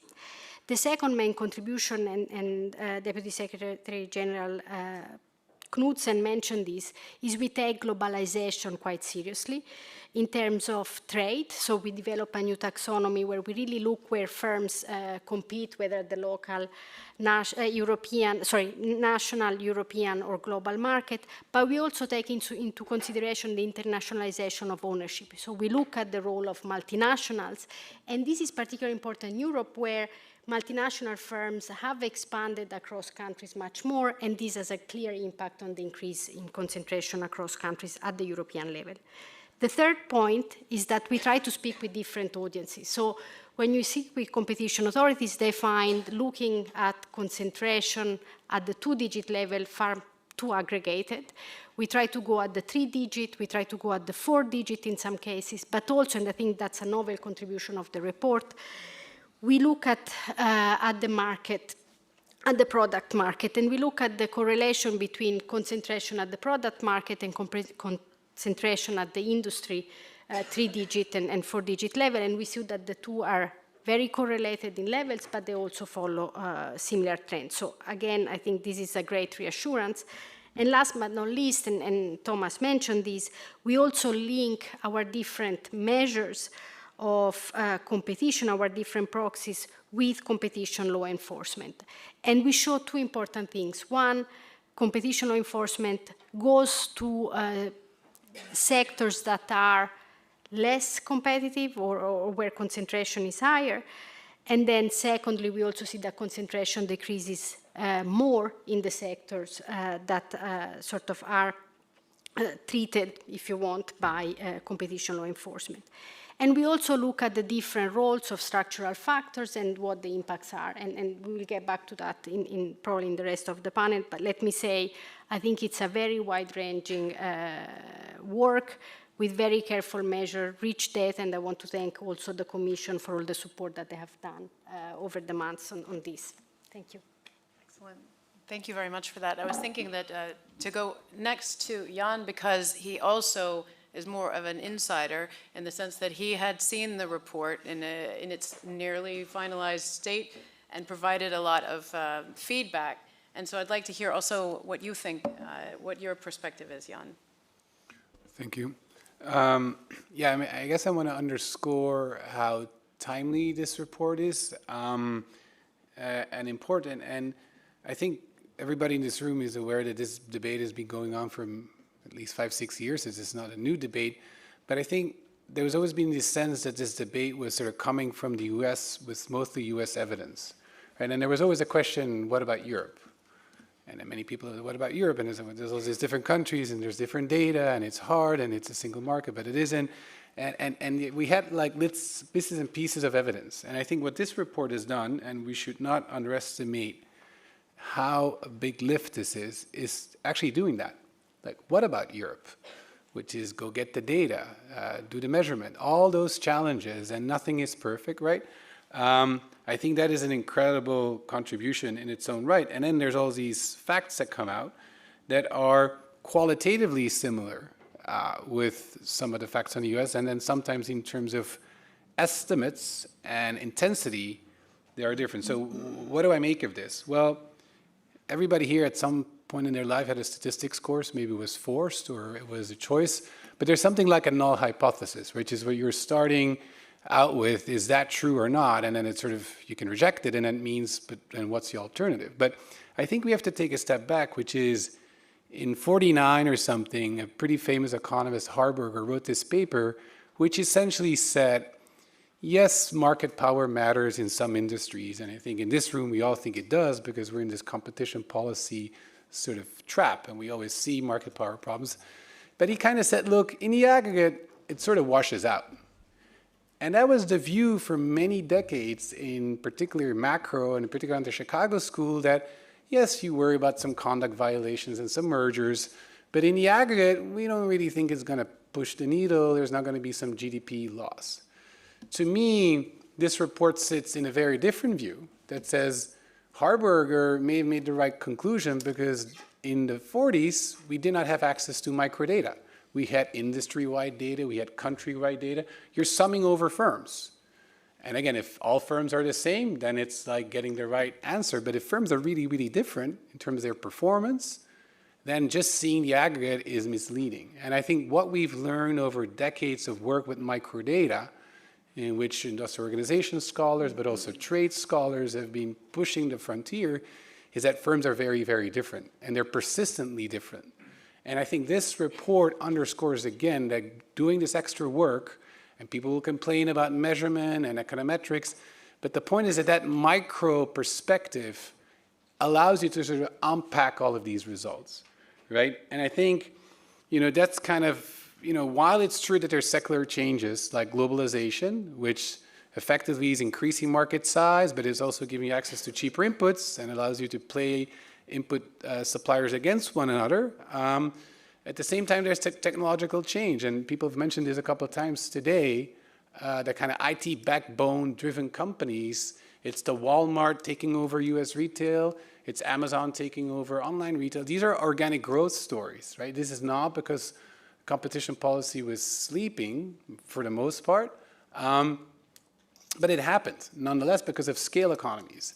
But the problem is now we're sitting with these companies, and now what do we do going forward? And I think this report underscores again and again that while, and this was mentioned by Thomas, why it's probably a nexus of technological change and globalization, is that going forward, competition policy probably matters even more than before, because we can no longer ignore those micro patterns that now have been established over and over again. And I'm sure we'll have more time to talk about the differences across these regions, because there are some, and the only thing I will leave you with is it's simply because market power, again, does not live in a vacuum, right? There are labor market policies, there are product market policies, there are legal frameworks that vary across regions, even within the EU and across the Atlantic, that interact with market power. And so we have to have kind of a grown-up view on market power, that it's not just sort of, do I have pricing power in West Lafayette in the yogurt market? That's a case study view. But in general, it's much more complicated. It tends to interact with many other things. And environmental is now one of the things people worry about. But one can give plenty more of those types of examples. So let me leave it with that as kind of reactions to the report. But it's a big lift. Yeah, yes. I don't know if Matthias, would you like to give some first reactions to the report? Okay. So my role here is a bit special. I've not contributed at all to the report. I'm not an empirical economist, although I consume, of course, empirical analysis. So in terms of reacting, first of all, I will say that I agree with almost everything that has been said from the start, including by Commission Vice President. And so I want to applaud the analysis. I think it's great. It's great value added indeed. As Jan said, a lot of the empirical debate was about the US, and now you have indeed a lot of European evidence. So I think it's very important, and I think at the very least it says, look, the problem we are facing here is not, you know, excessive, you know, excessive lack of concentration in markets. I mean, so concentration has gone up, price-cost margin have gone up. Now in Europe, less than in other places, and this is where it's starting to be kind of, you start thinking a bit. As you said, Natalie, on the other hand, you have these people who are saying, look, but you know, Europe is getting behind in a number of sectors. Of course, tech is the big thing. And there, I remember I was in an earlier panel, you know, 3 months ago at Bruegel, where somebody presented the McKinsey Global Institute report saying, look, Europe is getting behind, we don't have enough investment coming, we don't have big firms, scale is very important, and so on. Okay, and so how do you square this with this fact that we are doing a bit better in terms of competition? I think it has to do with, indeed, at some level, averages versus specific sectors. I think we all agree, as economists, that yes, competition is good, except when it's not good. Basically, we do create monopolies. It's called patents. Because we think there are good reasons to do that. We also at times think about natural monopolies and we say regulation. So basically I think the devil is in the details, and I think where this report is very useful, and already a number of people have said this, look, you know, we have to think about where competition is good, and the second part of the report is very helpful on that. All these things, it's good. And therefore, we need a case-by-case basis. In some sectors where innovation is not very important, what's the point in allowing huge prices and for firms that are not helping, you know? I work, among other things, on pharma. Do we need to have huge prices for generics? I don't think we do. It's another thing to say, look, we will give patents for new drugs, and then the question becomes, how new is the drug? And you have to look at that. So we can come back to these kind of things, but I think I really like the report. I think the next question will be how to use it in terms of, I think already everybody agrees that strong competition policy is part of the portfolio of policies we need in Europe. And this is where I think we will get into the details. Thank you. Thank you very much. And I've deliberately saved Nancy for the last because I think you can make the segue and answer to this sort of tension point that we have here, which is, so what do you think about the report? How do you think about it when you think about your own jurisdiction, the United States, and why we have these results? Like, do you see the same drivers in the U.S., and why do you think that the U.S. companies are in general doing better than the European ones? At least in some sectors. In some sectors. Yeah. So thank you. I want to thank the Commission for inviting me to be on this panel. I have always been a huge admirer of DG Comp and of Commissioner Vestager, and it's a privilege to be here. This report and the background reports are, as people have noted, an extraordinary effort. I encourage you to read them, but you'll need to block maybe a couple of weeks. Take them in bits and pieces, but there's a lot of interesting data and analysis in them. So I come to this debate as Jan mentioned, it gathered a lot of steam in the US in the kind of 2015-2016 period. And there was alarm about increasing concentration. It was being measured at very aggregate levels of grouping not just markets, but might even call them industries together, and demonstrating that these trends were kind of moving in what economists concerned with competition might think of as the wrong direction. I came out as a real skeptic of those empirical exercises. Why? Because while I understand the desire to be able to characterize, say, the US economy or the European economy or even national economies within Europe, as Jan mentioned, one fact that jumps out at you as soon as you become a student of industrial organization is the enormous heterogeneity across firms and across industries. And when you start to impose either an averaging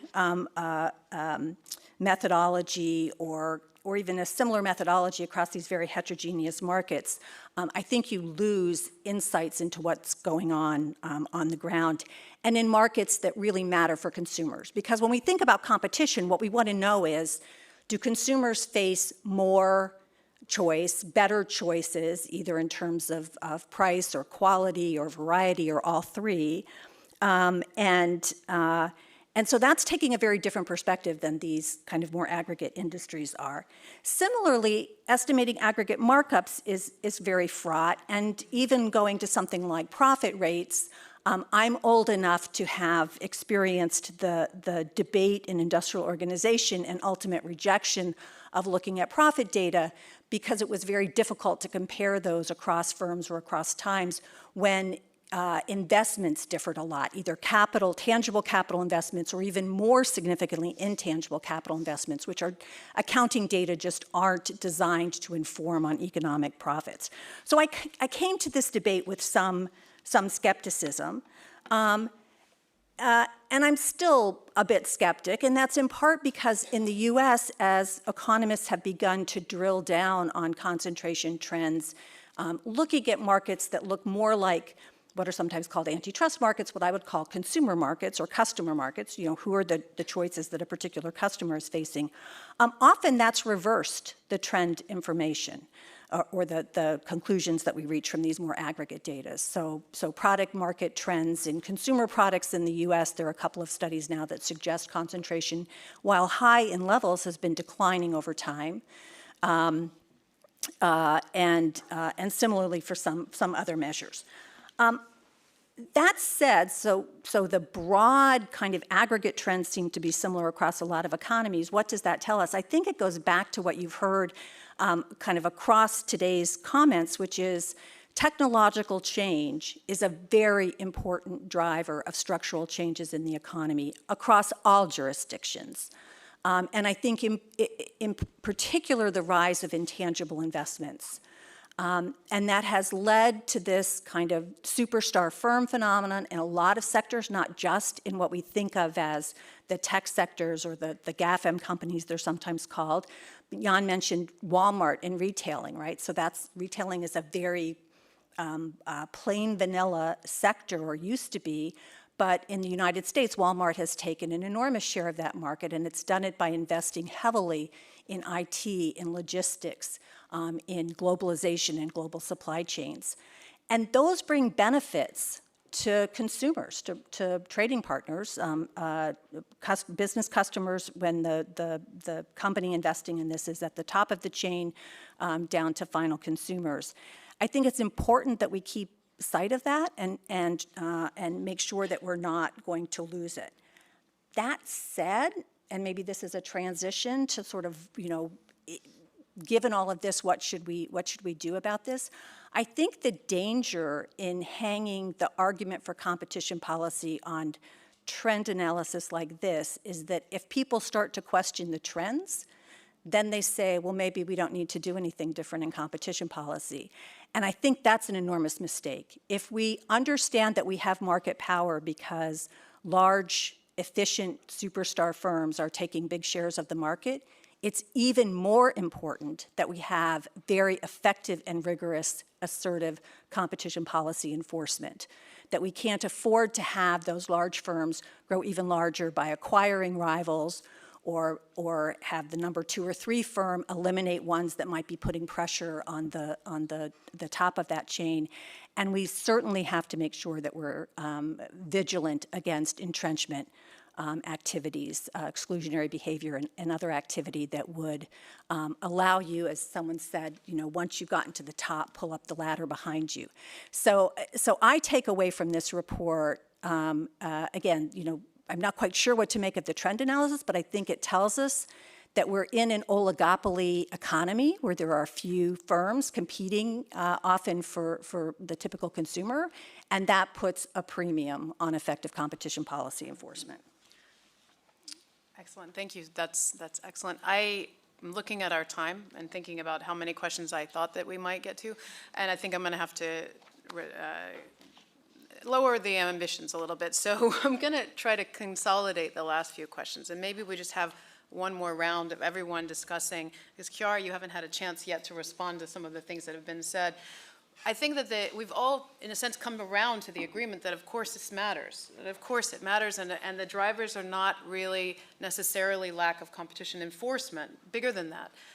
I think at one point, Matthias said in an email, I think it was you, said, yeah, but that doesn't mean that, of God's sake, we can't lower our guard. We can't let down our guard. So I think what I'd like to talk about now is like, okay, if all this is true, what do you think that we could do about it, and what do you see as the outlook for the next, say, 5 to 10 years? So let me stress what Nancy already said, which is exactly because these firms have the power to block, startups and sort of what we call laggards in general to sort of be the next competitor, be the next top firm. This is when it's important to have competition authorities at the European level, at the domestic level, to be sort of vigilant and be active. The second thing that I think is happening right now is this rise, as Deputy Secretary General was saying, of industrial policies. And I think, industrial policies have a reason to be there, in particular because of the green transition, but at the same time, they come at a risk of favoring incumbent if they're not well designed. And so here I think it's where competition authorities can play an important role by sitting at the table, by helping sort of other parts of the government to keep competition at the center, to keep industrial policy pro-competitive, and to not disadvantage future competitors or even potential entrants. And I think that's something that the Commission is doing. For example, being more coordinated, and there are projects such as the important project of European Common Interest, the IPCI, where I think there is a lot of coordination across countries, and where DG Competition is sitting together with DG Grow with sort of national governments to really help design and to really help coordinate and make sure that industrial policy are done in a pro-competitive way that ensure innovation and ensure sort of, the growth that we need in Europe. So I think that's where we need to really keep an eye and be, putting competition, I would say, at the center of industrial policy, because as Commissioner Vestager said, the two industrial and competition policies are complementary, they're not substitutes. So I think that's where we need to go, and this is particularly important given, I would say, the history of competition in Europe in the last 25 years. Yes, agreed. Shall we start again at that end and have each person give, because I think we should probably have one last round and then we'll turn to some questions, because I do see I have some questions on Slido and I'd like to give the people in the room a chance. So if Jan, you could give me a little bit your final reactions to the things that we've said, and then I'm sure some of the questions will be coming to you guys too. Right. I mean, I think I want to sort of pick up where I left it, which is this fact that market power does not live in a vacuum. So often we'll see firms being able to sit with a lot of market power because of some interaction with either some regulation, be it in factor or product markets. And I think we have to sort of realize, even though I'm an academic and we often just sort of imagine the best paper we can write, is that's not true for antitrust agencies. They have limited budget, limited time. And just, I mean, I was like one of my longtime co-authors, Jan Eekhout, always made this point, like if you count the number of PhD economists that work in the Fed board system that are monitoring inflation and compare that to the number of economists that are monitoring quote unquote market power, it's not even, I don't know what the ratio is, it's huge, right? And then if you think about the potential damages you can have from market power vis-a-vis inflation, it seems a bit out of whack. And so in that sense, how do we do this given we have limited budget in agencies? Is that, clearly we can increase the budget, but if it's the case that these market power, and let's think about conduct as conduct offenses, it's hard to screen, it's hard to detect, it's even harder to successfully prosecute. But oftentimes these conduct offenses are there because they are interacting with some institutionalized or some regulation that actually allows for these companies to not have any competition. So we're back to this old point of let's lower the entry barriers, because the entry barriers themselves are the real push against market power, which without resources, that's the market that's going to provide. And it sort of puts us in a different, I think, conversation, or at least a complementary conversation about looking for removal of certain policies that may actually incentivize market power abuse rather than facilitate entry. And you see this in the oil industry where we all talk about OPEC or OPEC plus, but oftentimes there are policies in other regions that actually facilitate OPEC having the market power that they do. I mean, and so I think there's many industries if you look closely where there are some local land use or some tax policies that are actually working against what we actually would like. And this goes back to what Nancy was saying. Once you open up, that hood and you look at that particular car in that particular market, you will find those things to matter. And I think that's a complementary view to what has been said before that I think, at least I think should feature more prominently in looking forward. Let me leave it there. Okay. Matthias. Yes, if I can make 2 points about what to do. Well, first of all, it is true, of course, technology currently means more returns to scale. Intangibles are fixed costs, and then you have lower marginal costs in digital. So at some level, for a given market size, it's normal that you have fewer firms. On the other hand, there is one policy that allows you to have lower price cost margin and at the same time fewer firms in the total market. That's unifying market, single market. And you see that there is still a lot of work to do within Europe. And then, so you could have mergers while at the same time having, thanks to the fact that the demand curve is flatter, having lower price cost margin. So I think that is a win-win policy. And so I think there should be a total alliance between DG Comp and DG Single Market and whatever. And so that's point number one. Point number two, I think it's hugely important indeed. Okay, industrial policy, everybody does industrial policy. And by the way, industrial policy was done very successfully in East Asia since decades, and it was all export promotion. So it was combined with competition on the world market. So in that sense, indeed, let's agree on this. Now, this being said, where competition policy can really help is in putting a discipline, competition policy can put a discipline on industrial policy. And it's super important at the time where we are in a public finance crisis. We have defense needs, we have transition needs, green and digital. We have aging, which is even bigger. So we cannot afford to waste money. So we need state aid control, and we need some serious pro-competition industrial policy. I keep an eye a bit on the pharma sector. The pharma sector says, we are still pretty good in Europe in pharma, but the view is we are losing, and the pharma industry says, well, that's because the prices are higher in the US, and that's where we go. Now, I don't think that's what we want. By the way, the US is definitely not the model in terms of healthcare policy. It's very, very expensive, and the aggregate statistics are not great. So I think we we need to, for example, have strong competition policy whenever the issue is not about innovation.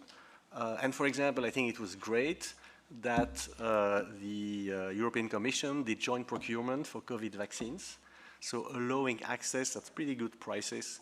Took a while, a couple of months, to agree, but as a Belgian citizen, I say that I'm grateful that the Commission said at some point to the 4 countries that had joined hands together, Germany, France, Italy, and the Netherlands, to single-handedly bargain.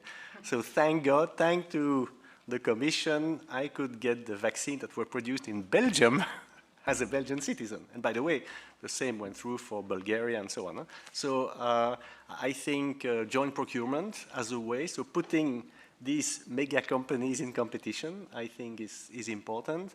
And also, I think making sure that industrial policy, innovation policy is competitive and pro young firms also. And I think there, the example coming from the US, the Trump administration, I must admit, they did a lot of things wrong on COVID, but on getting COVID vaccine going, they were the leaders. That was BARDA, a Biomedical Applied Research and Development Authority, or ARPA-H now, and Daniel with Jean Tirole and Clement Fürst led a report, a very good report on how to run these things. But this was industrial policy, but they diversified. They took 6 firms, 3 technologies, 1 US firm and 1 European firm per technology.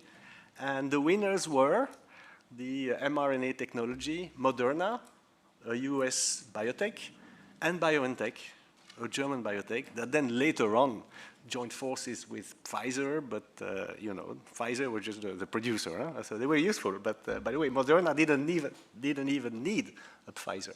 So I think indeed competition policy is important for both efficiency and about saving taxpayer euros in all these policies. Thank you. I think that we all had the experience, we all have concrete experience of this competition playing out, and everybody knows which vaccine they got. And I'd like to turn to Nancy, and I was thinking I can also maybe make a segue into a question that I want to be sure we get to some questions. And I see a couple of questions appearing a couple of times in the Slido that have to do with the link between market concentration and investment, and this sort of argument that we need to allow the industries to consolidate so that they can invest more. And I was wondering if you could not only give your final thoughts, but also segue into this question, what you think is the difference between why the US may be more successful in that, and that may be why we have the global superstars, because consolidation has been allowed, which has led to investment, or not. Discuss. So I would say or not, but that's actually a great introduction to a point that I want to make. So I started out my career, spent the first 25 years of my career as a student of economic regulation, kind of price and entry regulation, and of the problems that result from that. This debate over industrial policy, or this question, the assertion that dominant firms saying you need to allow us to merge with one another or build more barriers to entry or moats so that we have the funds to invest, are all quite similar.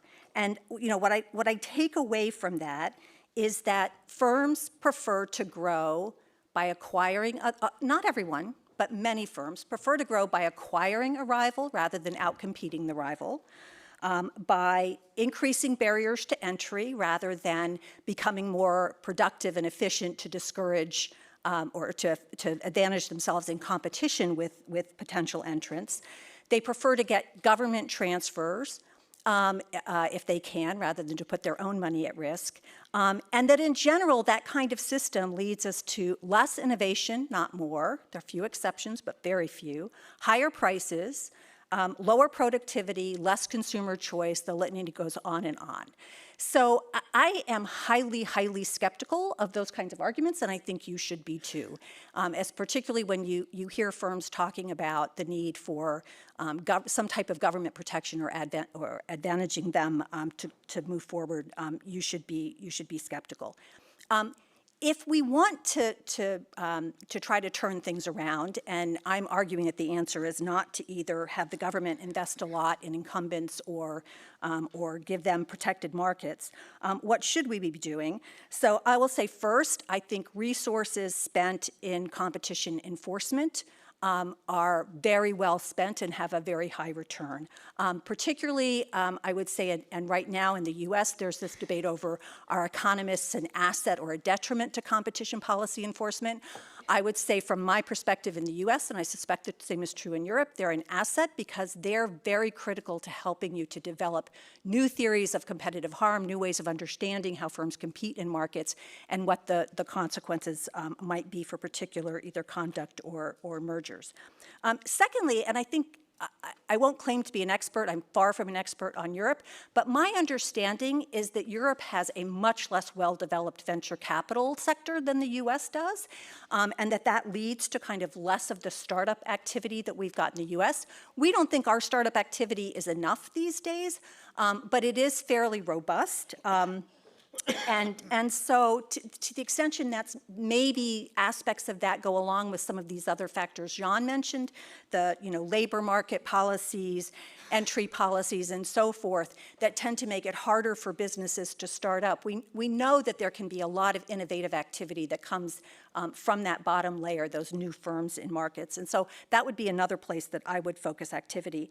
And then finally, I would say that I think the commissioner and others have mentioned this kind of whole of government approach, which is something the Biden administration announced relatively early in its term as an approach toward competition.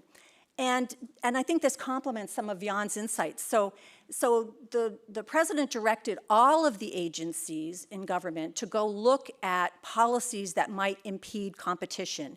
So for instance, they discovered there were a variety of agricultural policies that impeded competition. That's a space where there's been a massive reduction in competition in the US. And so there's been a number of actions taken to try and improve that. In the Department of Transportation functioned often as a protectorate of transport companies rather than as a promoter of competition. There's been some success, maybe not as much as those of us would like to see, but some success in trying to relax or reverse those policies to promote competition. So I think if you want to make progress in Europe, I'd do less in the way of industrial policy, which I think is a way, someone recently reminded me of the quote, markets pick winners, losers pick government.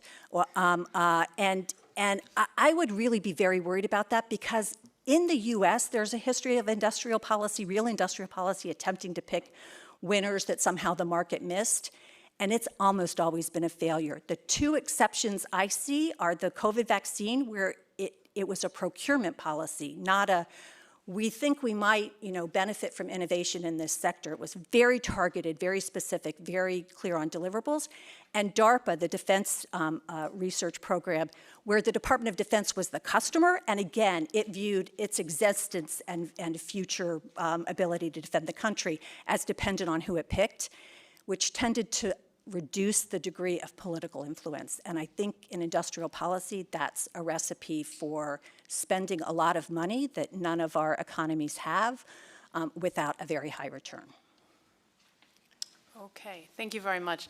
I want to be sure that if there's anybody in the room that has a question, that we give you a chance. Yes, sure. I don't know if there's a microphone that is going to travel around to people.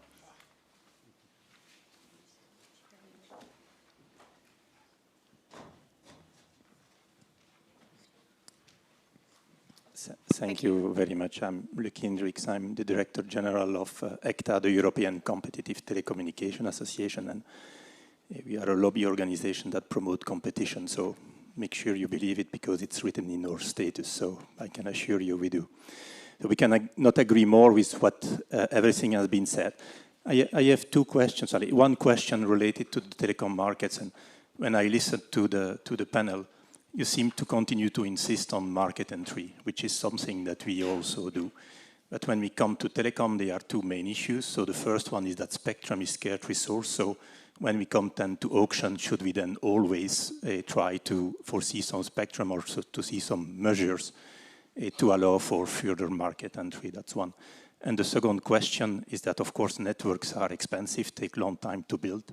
And so there is now, in DG Connect with the white paper, a big discussion to remove ex-ante regulation in the two markets.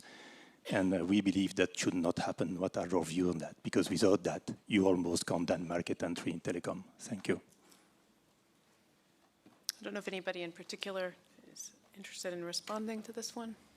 Maybe Thomas, you'd like to come in. You haven't had a chance to say much, and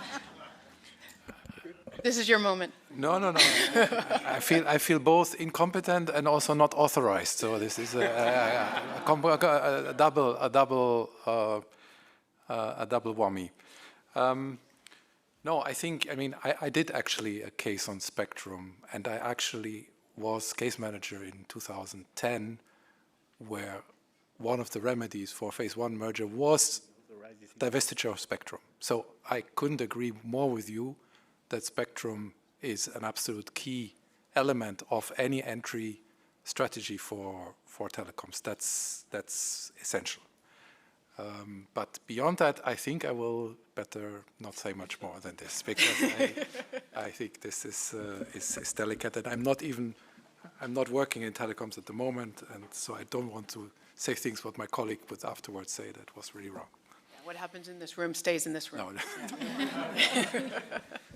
You hear that, Nick? But I was thinking also, I see another question on the Slido that I think maybe Chiara could answer, which is how can ongoing research continue to support the development of effective competition policies? When you think about the research that you did, how do you feel that what do you think, you had mentioned at some point there were things that you would have liked to do even more. No.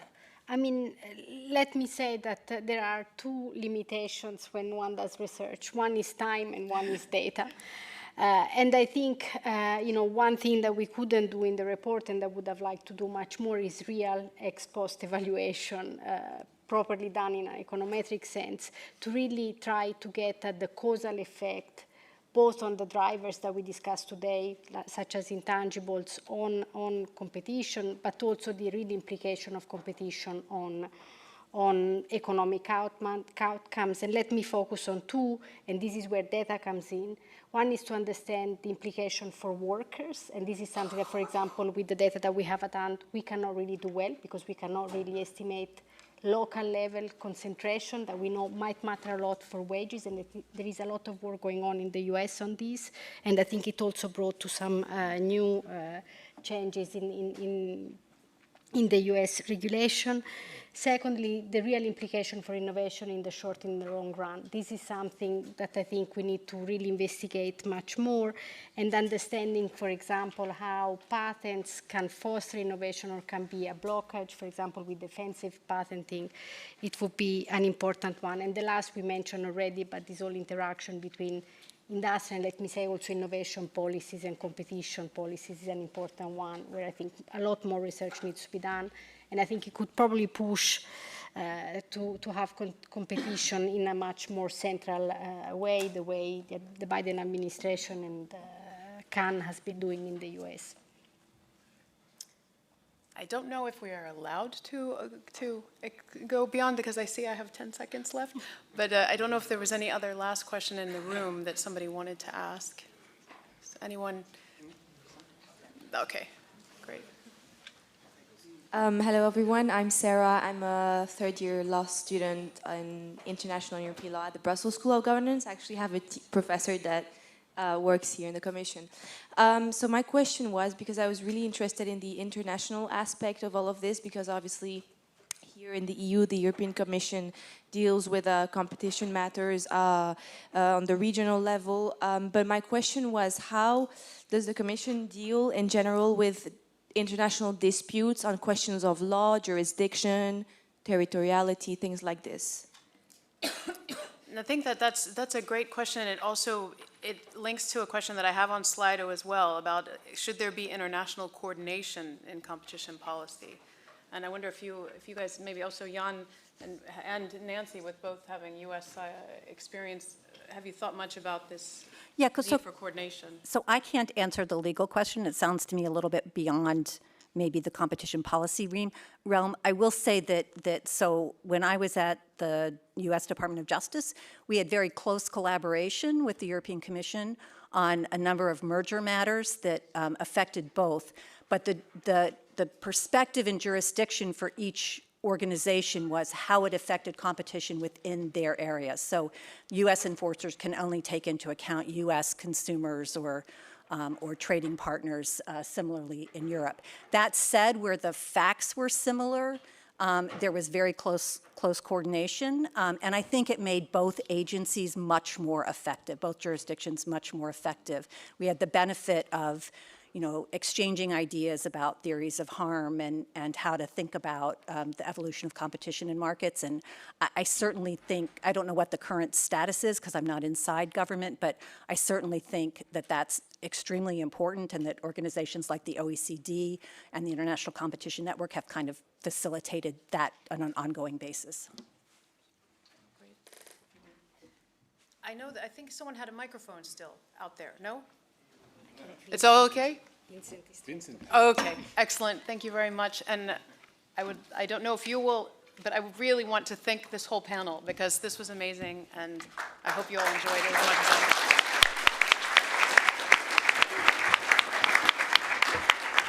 did. Yes, thank you, Natalie, and all the panelists for this very interesting panel. Well done. It's now high time for coffee, I would say, and we will have a break until 16:25. So if you could be back in 15 minutes sharp, please. Thank you.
We're all getting back.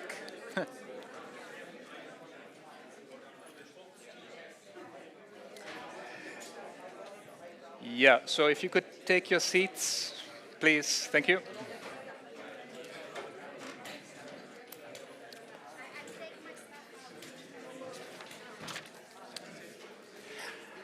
Very good. Okay, we go now to the second part of this afternoon, starting with today's keynote speech, dedicated to the topic why competition matters, the economic impact of the evolution of competition in the EU and its competitiveness. And, well, we thought who better to ask to talk about this than Daniel Gross. Daniel is director of the Institute for European Policy Making at Bocconi University. And before that, from 2000 to 2022, he was the director of the Center for European Policy Studies, CEPS. Daniel is also currently an advisor for the European Parliament, and previously he worked for the IMF and collaborated with the European Commission on, for instance, the Lear Committee and other economic plans. Well, Daniel, I give you the floor. And let me in the meantime also remind you of Slido, our online platform for asking questions. So please submit your questions if you have them, and we will try to take them on board as much as we can. Daniel, please.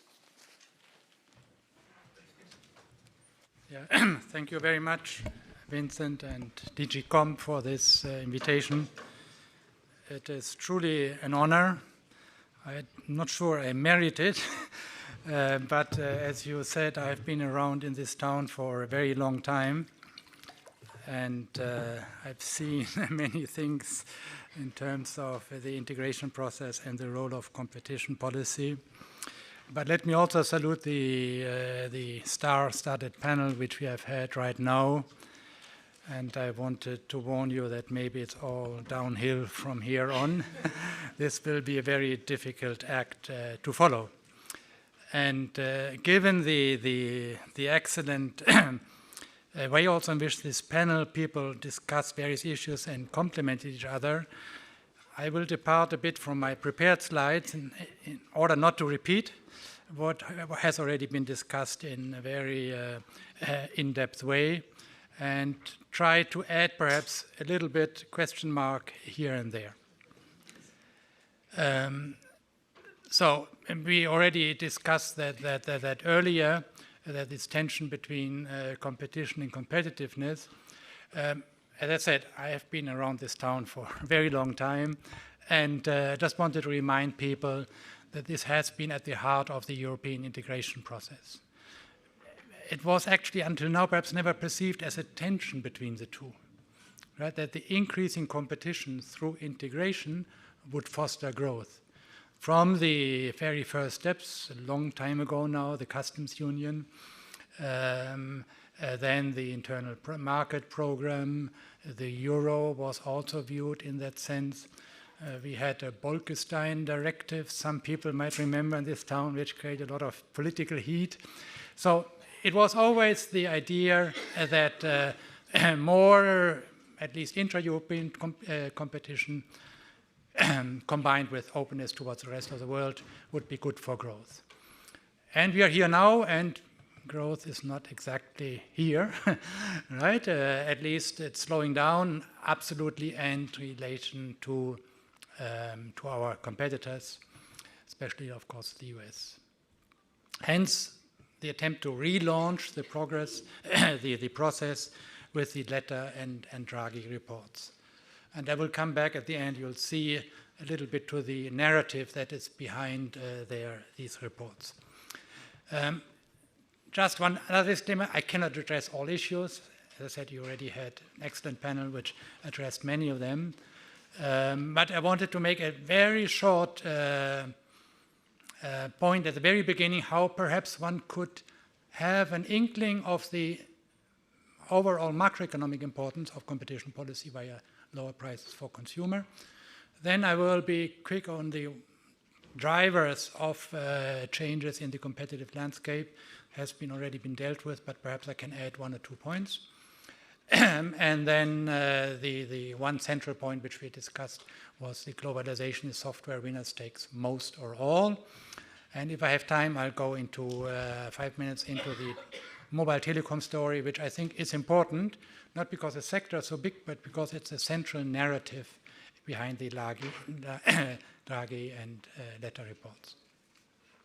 Now, here what I'm just showing you is GDP per capita, US versus divided by EU.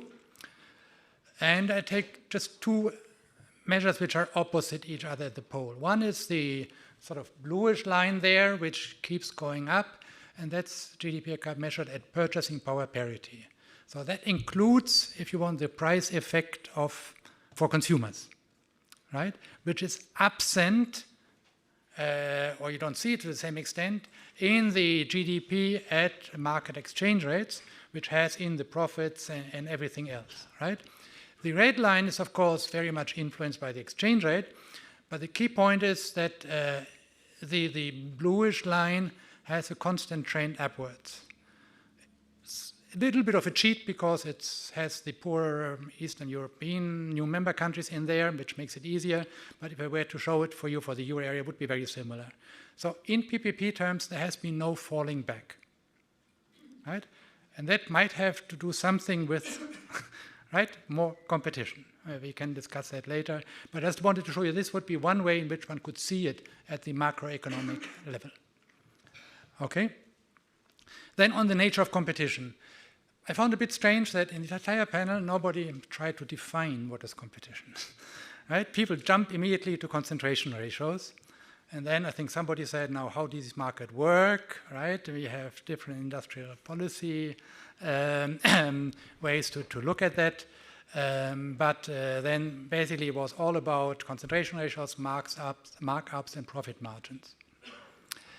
And I thought too little about the concept of monopolistic competition, which for me is the key or the key issue or concept in trade policy, and trade analysis, I should say, not policy perhaps. And that means that actually you can have extreme concentration ratios in the monopolistic model. You have one company, okay, then you have the modern evaluations where you have several companies within the same sector. But you can have very high concentration ratios and still profits are competed away ex ante, of course. Ex post is a different way. Which of course would say maybe we observe concentration ratios going up and down, but ex ante profits might not increase. And we discuss whether ex post they have. Nancy already put some question mark there. I will put another one. So I think that is an important concept which really should be taken into account by those who are dealing with competition. And the second point, which is related, is of course competition versus contestability. I did a word count. I thought I found it 4 times in the big report. Otherwise, excellent report. But I thought this is, especially what I'm going to talk about later, is a key concept. Even more difficult to measure than competition, but I think a key in the way we have to deal with certain industries. An aside is, in my view, is that in terms of the internal markets or letter reports and so on, the key issue in many cases is the market for corporate control. Basically, do I allow a foreign bank to take over my bank? Right? Can I have Deutsche Bank taking over UniCredit or vice versa? For political reasons, right? So that's, I think, a key practical issue, but let me not talk about that anymore. We are sticking here, trying to stick with economics. Now, I will be quick here because, as I think the panel already made clear very, very nicely, what's the changing world in this title? And I would pick, Thomas, you had 4 elements. I would pick the 2 key drivers, which are increasing in trade and FDI, and interaction with technology, not necessarily only in the sector of technology. And here I think I agree with you, Thomas, and others that globalization is pro-competitive. But it also implies that in some cases trade flows are much larger relative to domestic markets. And that has one, for me, practical implications. If you're a competition authority and you have one of these so-called hidden champions, so a small firm which totally dominates the global market for its special machinery, what do? You say, that's not good, we have to have a second competitor there, right? So that's the practical problem. Would you then check whether they're practicing too high prices and lower prices abroad? The other countries would call that dumping, right? Or do you want to have low prices here and higher prices abroad? So I think that is a practical issue which I think one faces when one looks at what competition policy wants to do when you have this kind of market. And of course we come back to that later in software, the exact opposite. Then, of course, we have the second element, which is fostering the observed, you call it falling competition, but let me change in the competitive landscape. And that's this winner takes all, and I think Thomas already illustrated very well. It's not just in the technology sector, but by sectors which can actually use technology to create specific comparative advantage that then grow over time, become more and more difficult to assail. But let me, and that I think is reflected in the superstars which you mentioned. For me, too much attention is put on the blue line, the superstars. Profitability goes up. But they are a very small share of the global economy. They're important, right? They attract attention. But the rest is flat. And the rest, I don't know, 80, 90% of the economy. So that's why somebody mentioned that earlier. What's the average, right? How do we, weighted average might look very, very different. And of course, we have very few from the EU. Now, let me just say, okay, no, this is my mistake. Yep, let me just try. So, this thesis that competition has, or the loss of competitive pressure has led to an increase in profits. Now, then my instinct was I look at the national accounts, and I look at the national accounts for the EU, and I see the growth, the share of growth surplus. And this is this yellowish line. It's very boring. So all you need to see is these lines are flat, right? They don't move. And then somebody comes and tells me, yes, but the profit share has increased. How? Right? And as I said earlier, the micro evidence was not quite clear. The study also mentions a paper by Colby and others who said that the profit share had gone from 2 to 20% of GDP.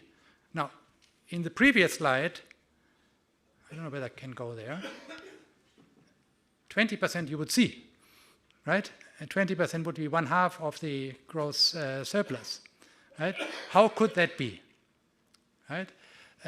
The accounting way that result was achieved is saying net profits is the operating surplus, growth minus consumption of capital, minus interest costs.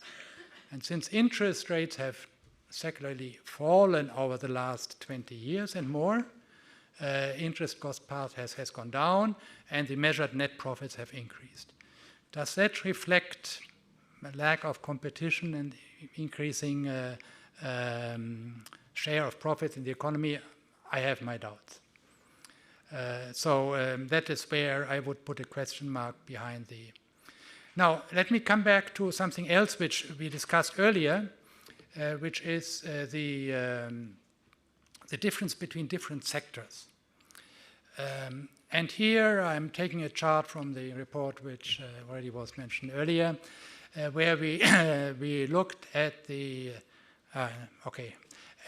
profit rates of the 2,500 biggest R&D spenders in the world, so the firms which do spend on R&D. And we divided them into 3 sectors: low, middle, and high technology. I apologize, I shouldn't have said low, that's forbidden, other. So other is low, middle, and high technology. And unfortunately, you have to look very carefully, the numbers are switched. What you see that in high technology, US firms have a higher profit rate, all throughout. In the, if I dare say, low-tech sector, on the right-hand side, it's the other way around. European companies have a higher profit rate. And I think you can eyeball it, the trend is very different. One goes up, the other, okay, goes down, right, depending, there's this last thing going up, which is, I think, related to oil prices. Right? But that comes back to what I said earlier. We looked at the superstars, they go up. The other Fortune 500, that's already big firms, they stay flat. And here we have one goes up, one goes down. And especially in Europe, where the weight of the low tech is much higher than the US, then the weighted average goes down.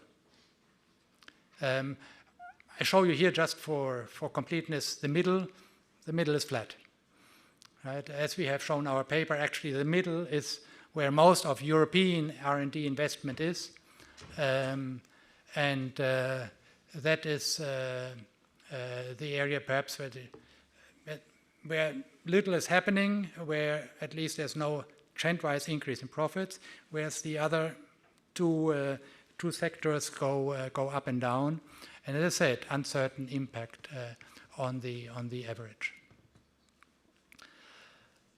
So that's why I'm a bit concerned about the idea of taking profit rates or profits as a share of GDP as an indicator of a lack of competition. Okay, now let me come to a sector which was mentioned beforehand, which I think is very important because of the narrative it provides. The narrative is here. We have in Europe 3 or 4 telecom operators per country, times 27, more or less 100. In the US, you have 3. Okay, so they're all much bigger. And as the letter report says, the average subscriber in the US is around 100 million, in Europe is 5. And in China, 500, but let's at least China out, right? So, and that's the second point, in the US, the investment measured by subscriber is twice as high as in Europe. Case closed. We need a European champion. And I would say, not so quick, not so fast. First of all, you have to ask yourself, is that actually a sector where you have economies of scale? Right? If you want to expand your coverage, you have to invest in many more base stations, right? Cellular phones, right? And actually there are scientific academic studies which estimate a degree of economies of scale of 0.1, right? Secondly, it's very interesting, it's a very mature industry. The operators themselves do 0 R&D. The only guys that do R&D are the equipment producers and the handset producers, but they are long gone from Europe. Right? So this is not a future sector which provides growth. And the revenues on both sides of the Atlantic of these companies have remained stable in nominal terms. So they've actually fallen in real terms in relation to GDP. So this is not the future. And this is not something perhaps we should look at. And then we ask ourselves now, okay, the US invests more. Where do we see that? Does that lead to more data transfers, more usage? And actually what we find is that actually you have higher usage rates in terms of gigabytes per month per user than in the United States.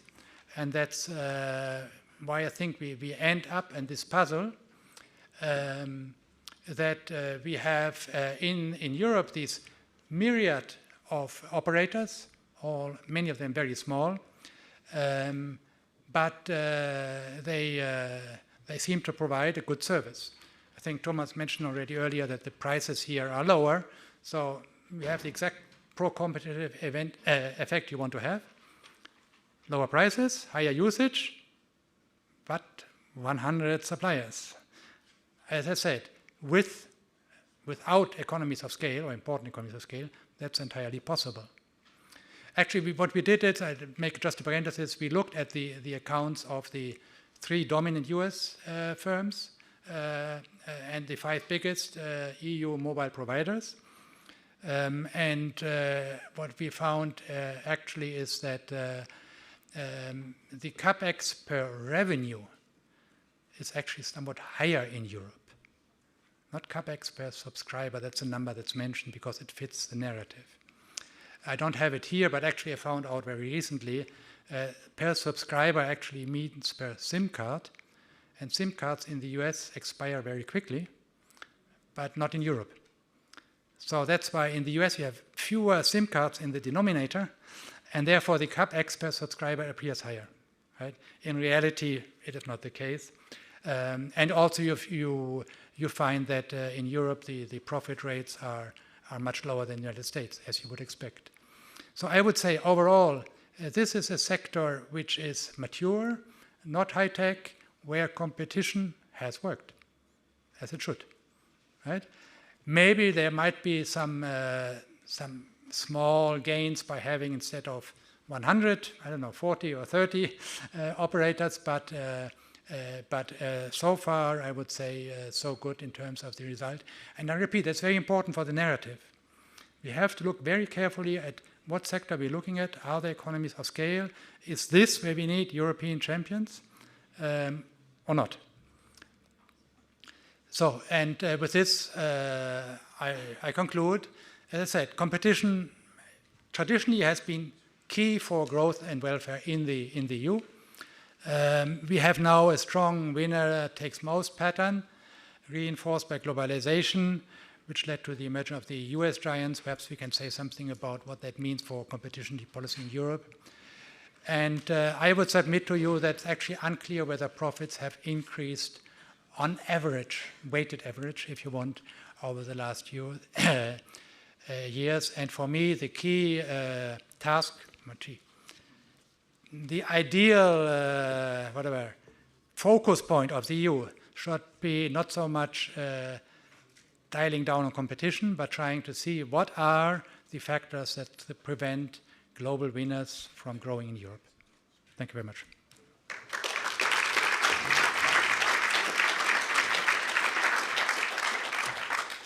Thank you, Daniel, for this very informative and again also data-rich presentation. Given the time, we would like to propose that our Director General takes upon the task of collecting Q&A at the very end of the panel, including questions to you, if that is okay. Yep. Thank you. So, Olivier, you know what to do. It's always nice to say something to your boss, what he has to do. So yes, please, panelists, come forward. We will move to the second panel because the evidence we have seen so far in the first part of this session and presented by Daniel just now, of course, raises really important questions for policymakers, and Olivier is one of such policymakers, but so are several of the other panel members. And the purpose of the panel is to discuss the implications of what we have just learned, if you like, for competition policy on the one hand, but also broader economic policies, including even industrial policy. So let the panel begin, and Olivier, the floor and the microphone is yours. Thank you. Thank you. That works. Oh, very well. Well, thank you, and hello, everybody. We are running slightly late indeed, so we are trying to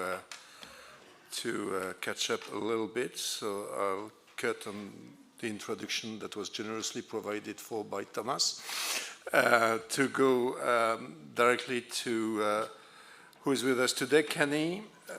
Kenny is an estimated colleague and a friend. She's, since 2021, heads the National Commission for Markets and Competition in Spain, and before that, she was heading the competition group at Quatre Casas, and you have held all the possible positions in the IBA, the ABA, and the others BA. And referendum in the Court of Justice some time ago. Yeah. Then we have Katja Syme. Katja is the Sharon Oster Professor of Economics and Management at Yale University. I promised not to make the joke that in DG Comp we love female professors of economics at Yale, so I will not make it. She served as the chief economist to the US Federal Communication Commission, and her research focuses on topics of industrial organization, regulation, and antitrust, so perfectly well suited for this panel. Thank you to be with us, Katja.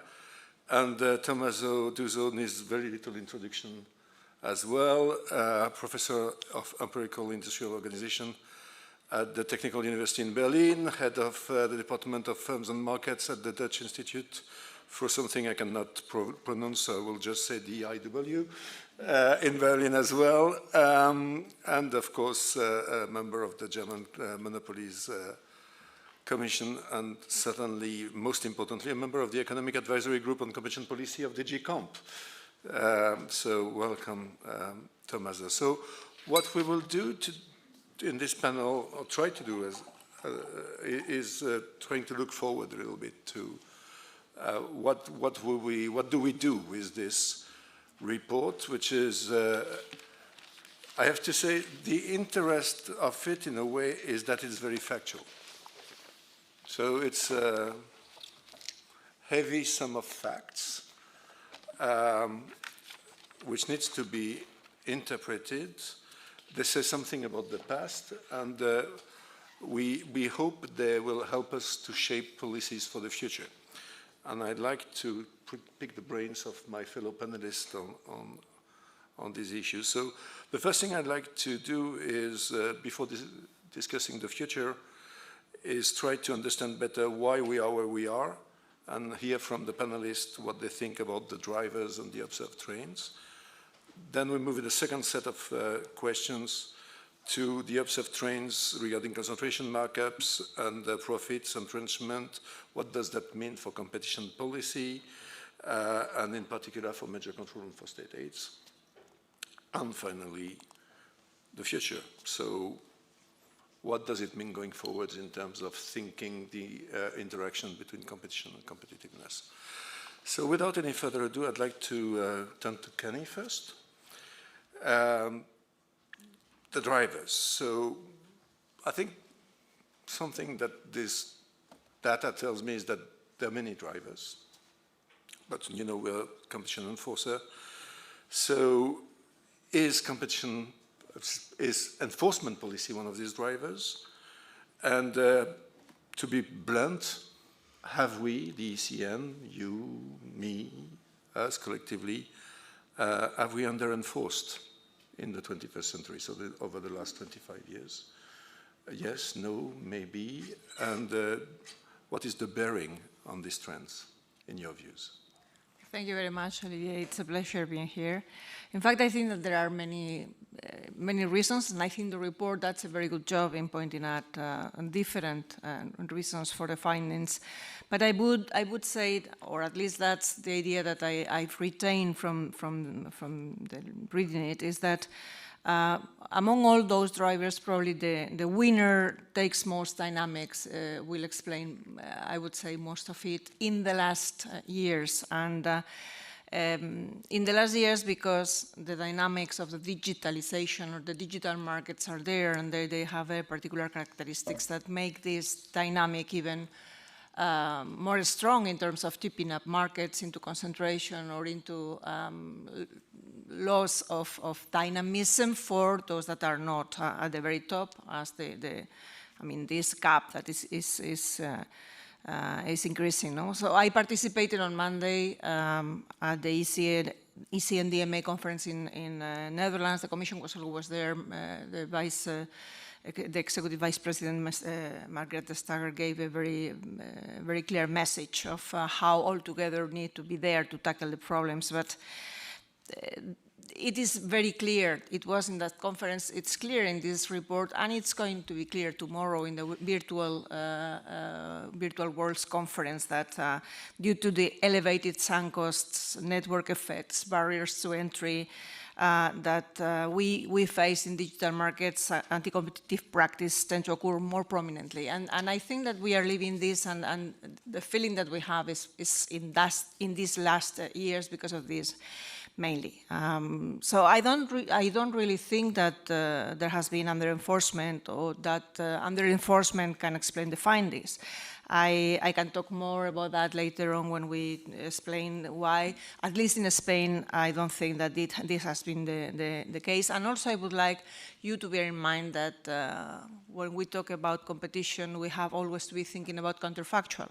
And the counterfactual that would have been there without the competition enforcement could have been even worse. So probably it's not a question of under-enforcement, it's a question of the right level of enforcement, but not under. So I think that if I had to select one of the trends or the drivers would be these dynamics of, and mostly of it in the late years. Yeah. Well, thank you very much, Kenny. Turning to Katja, so basically what we see is the same trends on both sides of the Atlantic. It's probably more subdued in Europe. And are, in your views, the drivers the same? And maybe also, if you wish to comment on enforcement policy and whether you see differences there that could have a bearing. I first of all wanted to say I really enjoyed reading the report. One of the things that I think you take away from the report very clearly is even at the 3-digit industry level, which is much bigger than an antitrust market, there's a lot of heterogeneity that I think is hard to bucket into, oh, this is the main driver. And in part, that's also, oftentimes the markup literature thinks about, is it price, is it cost? And you would think that that matters quite a lot across different industries. So I've been quite pleased, I think Nancy touched on this as well, that there have been industry-level studies as well that look more like antitrust markets to look at what drove markup patterns in these types of industries over time, and do we think that these tie back primarily to structural effects or maybe to increases in market power. And so those types of studies look at cars, they look at wholesalers, they look at airlines, and I think for the most part they tend to find that there have been lots of technological improvements that allow firms to lower cost, but don't necessarily all get passed on to the consumer in ways that I think is quite consistent with this high-level picture from the report, but I find it more informative than sort of these comparisons across industries, which I think just mask a lot of heterogeneity. So I do share this overarching feeling that investment behavior has changed and that has shifted the focus towards higher fixed cost investments, and that goes maybe in part into some of these patterns. It's not clear to me that necessarily, at least based on these industry studies, prices have risen, and as a result that maybe we would say antitrust enforcement has been too lax. Turning to sort of your second question of is there differences between the EU and the US? I think one thing that is nice about looking at industry studies is it's much easier to think about details of demand drivers and supply drivers that might differ across countries.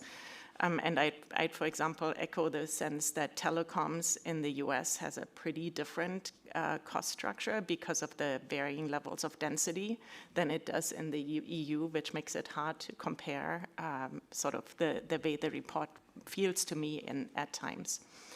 And then lastly, I wanted to say, like, to me, trying to think about enforcement, an easier way to think about enforcement and successes of enforcement than sort of high-level correlations is maybe to think about something like a merger retrospective, where you look at, we have a bunch of consummated mergers, how did they fare? And I think the evidence from that tends to be quite mixed, which suggests maybe at some level that there's winners and losers, and you can't always perfectly predict, which I think we would expect. Antitrust is so uncertain. It also suggests, though, I think that both in the EU case and some of the US cases, that some of the ex post price increases that we see did happen in industries where you would think structurally concentration was high to start with. And so, you know, that then maybe suggests that enforcement could have been stronger in these types of settings. Well, thank you very much, Katia. So turning to Tommaso, you've been doing quite a lot in the field of post-evaluation work. So that's the perspective that I'd like to take with you. Still circling around, you know, so that I'm interested in how you judge the enforcement in the EU. So do you think there was under-enforcement? Do you think you need to consider things differently in mergers and in state aid, or maybe also in antitrust? And to what extent does it have a real bearing? So how does it change the needle really, and in which respect? Yeah, so first of all, I'm very happy to be here. 2 years ago, Salvatore Nava, who is the guy who organized the consortium on the second report, convinced me to be part of this, and 2 years later, I'm very happy. I think this report, the 3 reports of 4, are very timely and very useful. So let me start with this topic of heterogeneity, because we saw aggregate markup going up, but all studies show that there is a lot of heterogeneity across countries, across sectors, within countries, across market definition, right? So, and I think it's very important to highlight that, because if you want to understand the causes, we have to understand this heterogeneity. And so I think this is a very important point. Just one example, so in Germany, concentration is much lower than in other European countries, this average concentration, right? So in another study that we did based on antitrust markets, we see that concentration tend to be higher in global service markets, and not so much in national manufacturing markets, right? So I think this is very important when it comes to the causes, because I mean, I think I don't need to repeat, the winner-take-most dynamics is the driving force. But this has consequences, as we discussed in the previous panel, for antitrust enforcement. So if there is already a tendency to concentrate, and we have a merger control that is not super tough, we reinforce this tendency. And then if we don't have a super speedy and efficient antitrust, then we have problems. Again, so it's easy to make now the example of digital markets, but that I think it's very telling. So sure, I mean, this tech giant made great innovations, became dominant in one sub-market. They exploited these network effects. They grew. They produced something that is super valuable for consumer. And then what they did, well, they expanded the ecosystem by merging, and then they erected entry barriers. They exploited their market position. And what did the antitrust authority do? Little. I want to be a bit provocative, because I told Thomas we should not be. It's not true. Many things have been done, but I think not enough. And that is one example. And to go back to the heterogeneity, I also think that the problem have not been the national competition authority in Europe, and that is reflected, for instance, by the fact that concentration in Germany was pretty flat, didn't increase too much. The Bundeskartellamt did a lot. Of course, the big authorities, the EU and the US, they face the very complicated big cases, and there to block a big merger or to impose a big fine to the big guys is more difficult. But so I would say we had an under-enforcement competition policy, especially merger control. That is what we see. By the way, there is a new study, not so new, showing that merger clear by the EU increased markups by 2%, the markups of the rivals. So just to give a perspective, right? So 7% is the average increase, 2% is not small, right? They were the big mergers.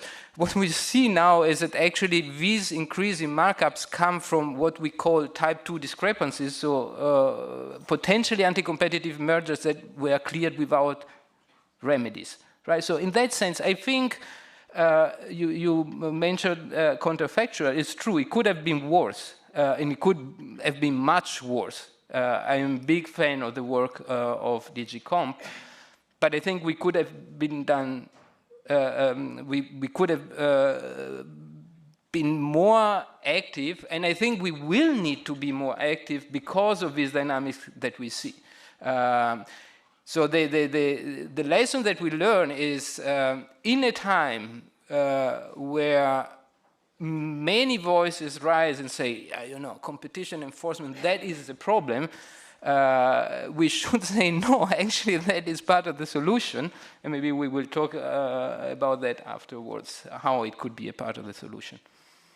Well, thank you, Thomas. I mean, I think that nicely layers to my second topic, because, I mean, basically based on that very same fact, which is that you have this winner take its most phenomenon, some argue in Europe, that, well, the policy conclusion you should draw from that is that you should unplug merger control and you should unplug state aid control because big is fine, big is good, big is great even. And it was even been suggested that the EU is falling behind globally because we enforce too much. That's why I agree with you. I think we didn't enforce enough. So, the debate is there. It's very, very intense in telecom markets because the large telephone firms broadcast widely their views on this.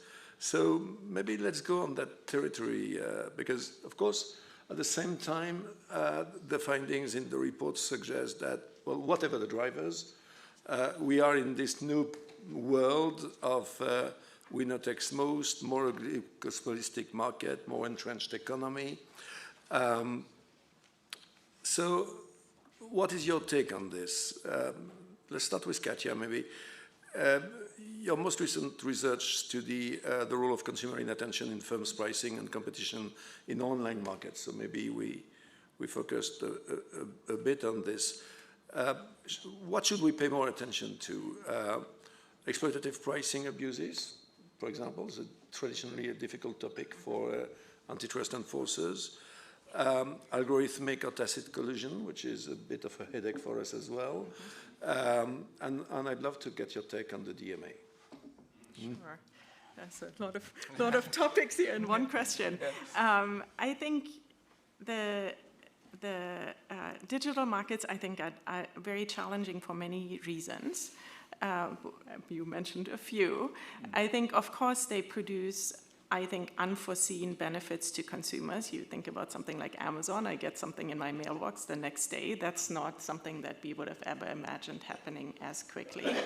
At the same time, I think there's also a lot of evidence that consumers don't participate very actively in these types of platforms, that there's a lot of entrenchment, even for something like Amazon. I think there's statistics that 90% of people first look on Amazon and then you wonder, do they go somewhere else or are they just stuck? And so I think there's a lot of value in trying to think about whether consumer behavior can be strengthened and as a less invasive way of making markets function more actively. I think there's also some evidence that suggests that consumers are not necessarily unhappy, at least right now, with the fact that they see Amazon's offer first and that's what they buy. So to me, these types of issues, I think, come with a double-edged sword. I think you want to, of course, promote these types of welfare-enhancing behaviors while at the same time being vigilant about there not being too many abuses. The role of algorithmic pricing, I think, to me, there's some evidence that suggests it can be quite harmful, but I actually don't feel that I've seen as much research that suggests it takes on the same types of excess harms as more standard forms of collusion does, even though you might imagine that that could become more pronounced in the future. And I think, that sort of raises the concern that most of these changes happen pretty quickly, or more quickly maybe than we were used to, which I think is one way that one might think about what the DMA tries to do in terms of not waiting until it's apparent that markets don't function very well, but instead providing upfront guidelines that firms can maybe adhere to. And the DMA is sort of one particular area that does that, but I think there's maybe in the future more scope for competition policy to interact more closely with regulatory bodies like the DMA to more effectively marry ex ante and ex post enforcement when changes happen very quickly. So you see the DMA as a kind of an avant-garde of what might be the future of competition policy? I will say I serve on the academic board at the Consumer Financial Protection Agency in the US, which is a relatively new body that attempts to, primarily in the financial services space, attempt to protect consumers where it's apparent that they also don't search very much. They're not very sophisticated always about the types of products that they buy.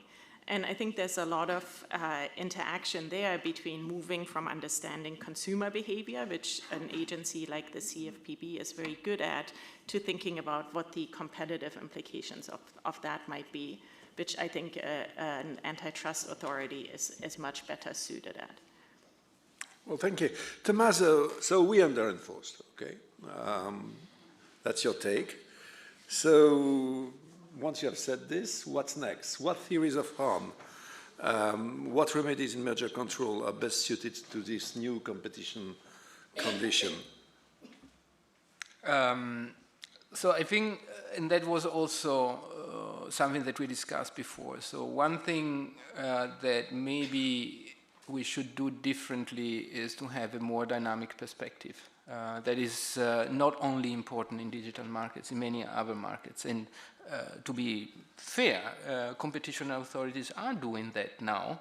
I think we will have to do it more, right? So innovation theories of harm, big thanks to Thomas, who puts that in pharma, will be very, very important. Also, and that is hard to admit from an industrial organization economist who is really trying always to think, what is the relevant market? How can we define it? So sometimes, in many markets, we have to maybe have a bit a different view. So this ecosystem theories of harm that are now applied in digital markets maybe are relevant also in other markets, where we see that we have this mixture of horizontal, vertical, and conglomerate kind of effects coming together, and then we go market by market, but maybe there is something more than just that. And this is super relevant, for instance, in airlines. Yeah, I mean, we will have a decision soon. Hopefully the right decision soon, but they are right. So of course competition goes routes by routes, but so there is also a network. So I think that will be important. thinking more about dynamic means also to think about competition as a more dynamic process, so thinking more about potential competition, thinking more about the role of entry barriers. Again, entry barriers are actually a main driver of concentration, and some can be exogenous, some can be endogenously created by market players. If we don't have competition because of a merger and hope that there will be competition, but then it doesn't happen, then we have a problem. So contestability, so that will be also much more central. And this is also important to think about the overall objective of merger control. So there is this discussion about consumer welfare standard is the right thing, right? I still think that consumer welfare is a super central idea, but then we should ask ourselves, who is the consumer, right? So sometimes the consumer is not the consumer today, but the consumer in the future when we think about the issue of sustainability, right? So it could be good for the consumer today, but then what is for the consumer of the next generation, or even in 5 years or 10 years? So also this, so thinking more at competition as a dynamic process will help also maybe rethinking the standard that we have. So that probably means having a slightly more dynamic definition of welfare, no? It's not so much who is the consumer, is what is welfare. Right, but I mean, it's. I think it goes hands in hands, right? So, I mean, what is the consumer welfare? We think in our static model there is a demand curve, and then is the areas below the demand curve. But that is now the demand now. But what about the demand tomorrow or the day after? A more dynamic approach. Your remarks prompted me to two thoughts. Well, the first one is relevant market. I mean, my take of when we start to have a decent collection of cases in ecosystems is that relevant markets are still relevant, if I may say, because this is the first break. You know that it helps shaping your understanding of the interactions within the ecosystem. So I don't think this is the end of relevant markets in competition analysis. And the second point, which I would like to put in discussion is, I think one of the characteristics, and you said it, Katja, is I mean, consumers are more sticky in these ecosystems, happily so, usually. This is also what we saw in booking, for example, is why was it that a non-horizontal merger would have given rise to an accretion of market share? It's because consumers are sticky. And I think that interrogates the limits between efficiencies and barriers to entry. Because in these ecosystems, there is a point at which the efficiencies help raising barriers to entry considerably. And my question is, should we prompt us to think differently about efficiency offenses in that context? Yeah, I mean, I think in general, we should think differently about efficiency. I'm very skeptical, seeing the evidence that the efficiency that we imagine could be there to compensate for the anti-competitive effect of a merger, then realize it. So in general, but in this particular case, I really see the point, and it's true. I mean, we come almost to an efficiency offense, but it's part of the business. So we have to find a way to deal with this, because, and it is also a dynamic issue. Efficiency today means anti-competitive effects tomorrow. I mean, it's too easily put, right? So, but I mean, that's true. Being so efficient create barriers to entry that then makes entry very difficult, and then the market is not contestable anymore, right? So in that sense, I think we will have to think about that. It's not easy, because it's a trade-off, and it's a trade-off that we are not used to do, because it's very often today versus tomorrow.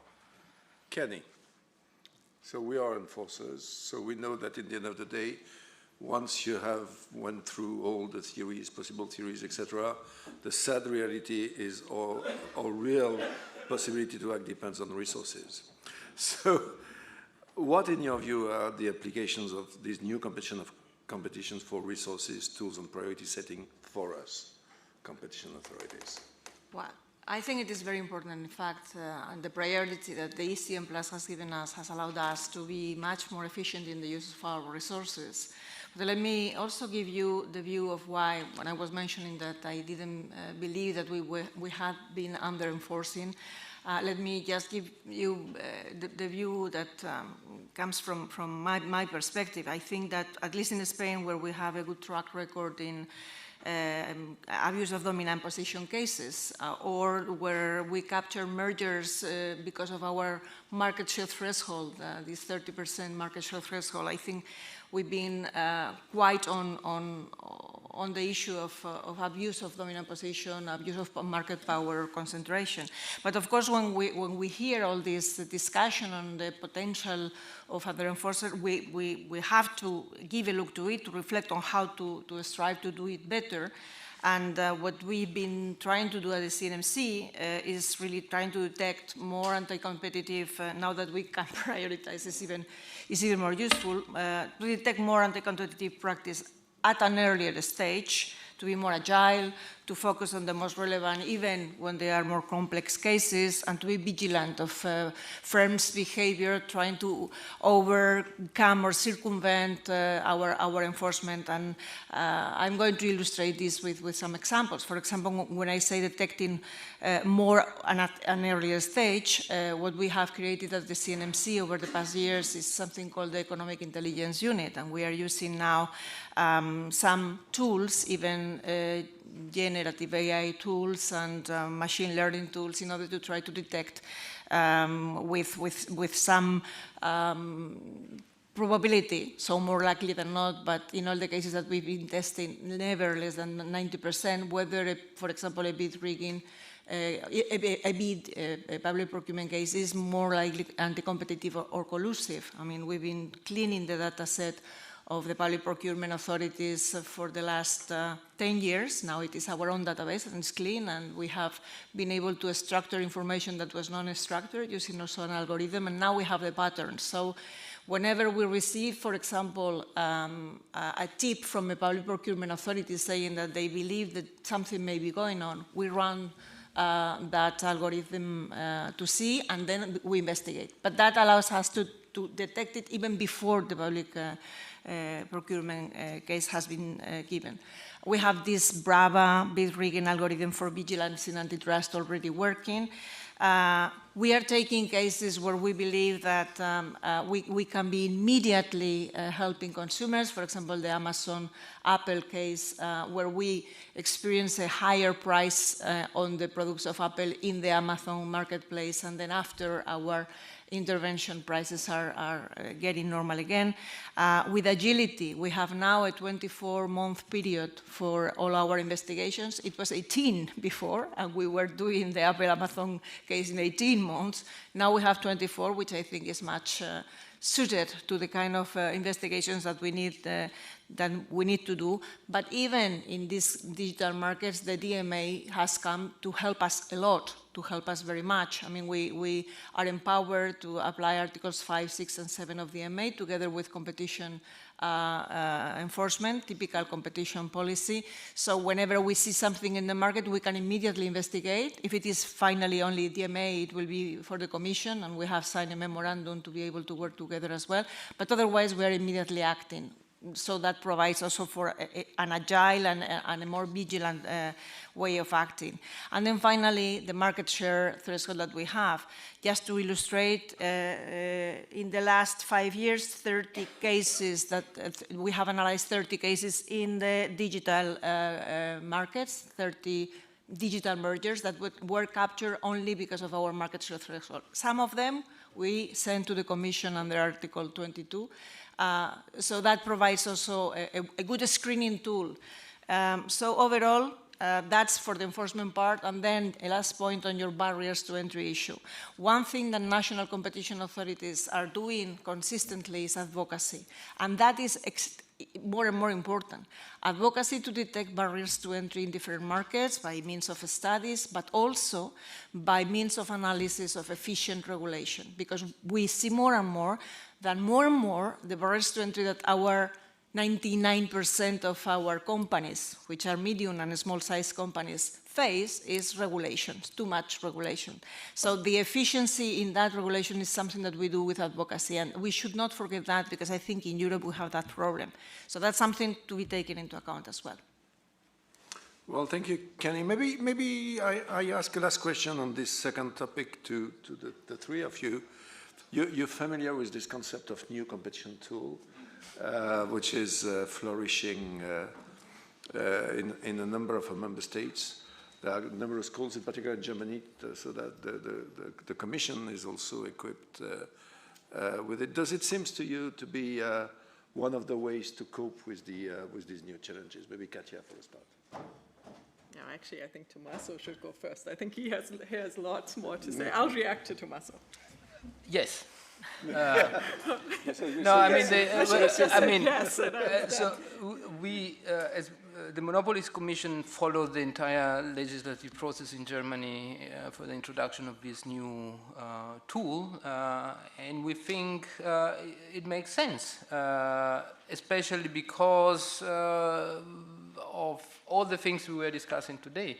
Is an additional tool, is a change in mind, but it's important exactly because, as everybody in this room seems to agree so competition is such an important force for the working of our market, society, democracy. So in that sense, to have a tool that allows us to look at markets that seems not to work properly and go into details and see which kind of remedies you can impose to make competition work better, seems to me a very reasonable thing to do. So I would think that it would be a great tool also for the Commission. You agree? I actually agree. Kenny? Well, I have already suggested that to our government, and they are very happy when I explain that we are going to do the market investigation, finding the failures in the market, proposing and then adopting remedies, and then that's the moment in which they say, well, you make recommendations and I will adopt the remedies. So that's, but at least having the possibility of investigating in a market to detect everything. If in the investigation we have the sufficient powers to get the good data, because that is the problem. Problem is always data. So you really need to be empowered to get the good data. I don't mind ending up doing good recommendations if the data that I give, that I get is a good one. So yeah, I am in favor of. Yeah. I think I'd like to link this to the previous point on resources. Because for me, the risk is that if you have this tool, and all of the political demands that go with it, as we see in Germany and elsewhere, the risk, if you do not have the corresponding additional staffing, is that you end up stopping enforcing in order to do this instead, which I would hate to have to do, I have to say. And I think given the current budgetary constraints pretty much everywhere, but in particular here in the Commission, it's a credible risk. So that would be the only caveat I would put to this wave of enthusiasm. But I think that is true with strengthening antitrust enforcement in general. Right? I think Kani proposed some really nice ways of trying to front load it. And so I think if a tool could be incorporated into that kind of a process, that seems like it could actually be a way of identifying cases where you would want to focus resources. I don't know whether that's politically going to be possible. I totally appreciate the challenges. But, I think, to me, I think if you think about, the US merger guidelines have gotten much more generous in terms of thresholds, right? That's a lot more cases, potentially, that you need to try and think about how to target your resources. And so, maybe there's a way of trying to make it a little more structured so that it's not just like... Yeah, although that instrument we already have, it's called the market investigation. The difference with the new competition tool is it allows you to address situations in which you have a functioning of competition issue, but not necessarily a competition law infringement. Right. Yeah, right. That's really where what the difference is. All right, well, let's move to part 3, really. So, I mean, you know, this new brave world is not only characterized by winner takes almost all characteristics, entrenchment, and all oligopolistic structures and all the rest of it. It's also, I mean, the various blocs in the planet changing their policies. Well, what you hear at the moment in Europe is called, pretty open calls to weaponize competition policy, frankly. Sometimes from angles in Germany that I wouldn't have expected, I have to say. So, at the same time, what the report suggests is that we actually should be better off with probably exactly the opposite. More openness and at the same time more enforcement. So maybe I'd like to explore this, and maybe starting with you, Katia, because it strikes me that this is probably one of the areas in which, although we have a degree of convergence with the colleagues in the US that we have not seen for a long time, at the level of enforcement priorities and theories of harm and all of this, there is also a discrepancy that we have not seen for a long time either in terms of the political messaging. So on your side, you have this whole of government, the Biden executive order, when we have the call for relaxing merger control and trying to grow competition-shielded European champions. So maybe you could explain a bit the dynamics in the US for an EU audience. I can try.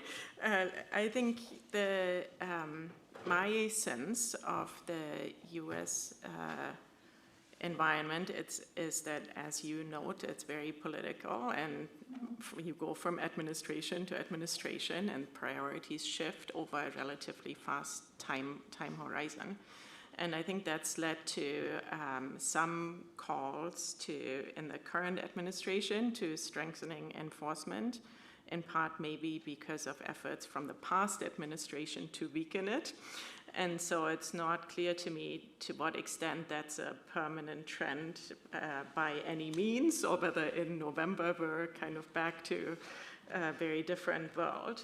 And I think what some of the sort of policies around broadening competition promotion across the entire economy do maybe is to shift a little bit the focus from this very politicized in-court public trial, the agencies lose or win, to identifying other ways in which we might promote competition that might politically actually be a little more palatable. You know, how quickly they take bite, I think, is a different question. And I would also say sort of priorities on where we might want to improve competitiveness vary. For example, the Biden administration has placed a lot of recent effort around drip pricing, which is actually quite relevant, I think, to digital markets, and where you might think consumer behavior could really benefit. I'm not sure necessarily that that's going to be a longer-term focus of a broader administration, whereas, you know, some of the environmental-related policies, I think, in particular, seem to be quite political. So I guess we'll see. Well, thank you. Maybe exploring another facet of this relationship between the macro and the micro, in a way. Kenny, I mean, the CNMC has issued quite interesting guide or guidance, I don't know how to call it, on how competition enforcement can contribute to better macroeconomic outcomes. So how, in your view, does competition enforcement contribute to improve broader macroeconomic outcomes? Well, it is I would say it's a virtuous circle at the end of the day, because when you have more competition in the market, all the indicators are going to be good, and then finally it will finally revert on the good macro indicators. That is why during the period in which we were experiencing so much inflation and everybody was so worried about inflation and how to tackle that, it is clear that it is monetary policy in the first place to tackle with this, and it is not for competition authorities to do it directly, but it is true that indirectly there are many things that we can do from a competition point of view, because it is rather clear that when companies are more resilient, they will be able to compete immediately once these prices are going to be lowering. If you don't have sufficient muscle, then the tendency is that those high prices are going to stay longer. That was just an example, but we were in fact analyzing how competition is helping. We tend to issue studies in things that are more structural when we believe that competition may help in order to, for these macro things. And we have recently signed a memorandum with the Bank of Spain in order to tackle studies that are in the intersection between macro and micro to see how we can help further. Yeah. Well, thank you. Tommaso, you dedicated pretty much your first intervention to making a plea in favor of the fact that protecting firms from effective competition is basically not the way to increase competitiveness, so, which is probably one of the conclusions one can draw from the data set. You've also been quite vocal in the area of telecoms to explain why in-market consolidations within national borders was probably not the straightest way to more competitiveness and certainly not to more internal market. All this interrogates in a way the interplay between competition and competitiveness, and going forward the interplay between competition, competitiveness and industrial policy design. So maybe I'd like that you give it a first shot, and maybe I will ask Katja and Kenny what is their views on this as well. So I think the premise, which is the main message of all these studies, is competition is a key principle. We want open competitive markets. Competition is key for competitiveness. Okay, so that is the message that we want to give. Now, competition alone will not do it in the world of today. We have a green transition that has to be completed. We have a digital transition that needs to be completed. We have geopolitical changes. So we have huge issues, and markets alone will not be able to do that. So we will have industrial policy. We always had industrial policy, and a lot of money is spent in industrial policy. Now we discover it again in the debate, but it's there. We have climate policy, we have trade policy, we have many policies that try to solve some of the big issues we have as society. So the all-of-government approach, I think, is fantastic to say all these policies should always think how they affect competition, because we don't want to have policy that do something but worsen competition. First, and second, all this policy should be designed having competitive mechanism inside. So if we think about industrial policy, sure, you can take the incumbent and give him 7 billion, or you can say, I do an auction to try to see who I want to subsidize, right? And so in that sense, I think competition should be always in the back of the design of this policy and can help thinking how to design them. So what is really important, and that is something that I think is missing, is that all policymakers making this decision come together and talk together and coordinate together. And that is something that I think in Europe is much more difficult than in the US, because we have a commission that has some powers, with DGs that not always agree with each other. And then you have the member states that have very different structure, very different interests. And so if we don't manage to have a common European approach, especially to industrial policy, that talks to competition policy, I think we will not solve the competitive problem that we have. And just last sentence on the competitiveness problem. So I think, and there I think Enrico Letta is completely right. So the problem that we have is not coming from enforcing competition policy. It comes that we didn't manage to have a true internal market. We don't have a true capital markets union. We don't have a true financial market union. If we don't do that, then we will not solve the problems. Well, thank you, because you just avoided me having to make conclusions. I fully agree with this. Katja, do you want to add something on this topic? On industrial policy in particular, I think my views are quite aligned with Nancy's. As an outsider, I worry a little bit even about something like picking the champion in an auction, right? I think you see that over time, that firm gets entrenched. They will just then be in place, and it'll be very hard to promote them to do much. And so my main thought has always been that industrial policy is justified for various reasons that I appreciate and understand, but to keep it as untargeted as possible, to me, seems much more reasonable than trying to figure out who is the firm that we should pick. That's let me, I mean, sure. it's super important. I completely agree. But so there are some things that we will have to do. Green steel will not happen alone, right? So then we have to decide how to do it. And I mean, Thomas mentioned, so it's very important to have maybe steel in Europe, right? So then one should think, where do we do green steel? Should we do it in Germany because Germany has the money to pay ThyssenKrupp to do it, or we should think more European, that maybe we do it in Spain because electricity there is cheaper. So that is one thing. And the other thing is, I mean, we have to find a way to achieve these goals that are there, are important, are democratically chosen by the governments, but do it in the best way. Of course, if we can do it with markets, it's better. It's CO2 price, I prefer it.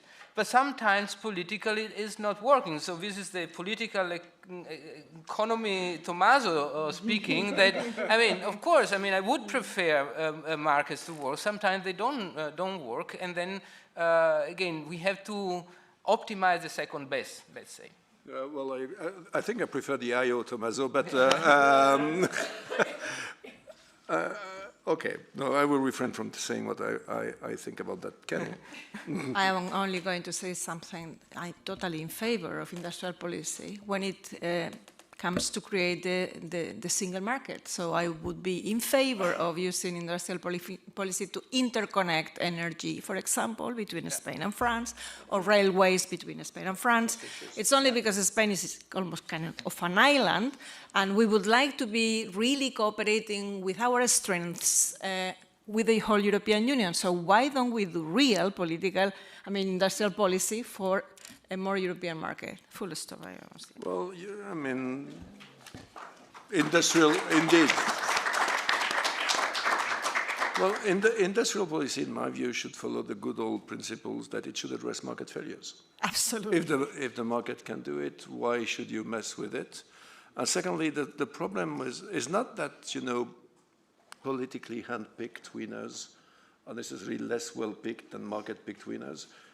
I think on average, probably the rate of error is the same, but it corrects more difficultly.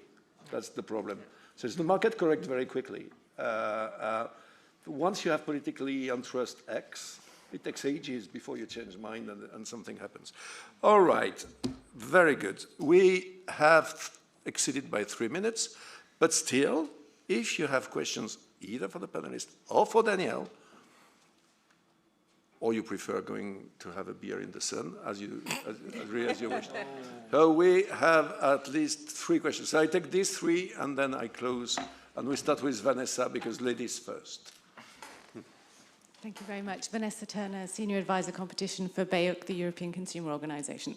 So I'm, first of all, very happy that everyone supported the idea of having a new competition tool at EU level with resources for Olivier. And I say that because, although we've talked a lot about enforcement in digital markets, but not only digital markets matter to consumers, and I think the new competition tool could be really important for other sectors which really matter, like healthcare and food, where there are serious affordability issues for consumers today. And I think we need to check whether there are competition explanations behind that. But I'm now actually going to come back to digital and ask a question to Katja, if I may.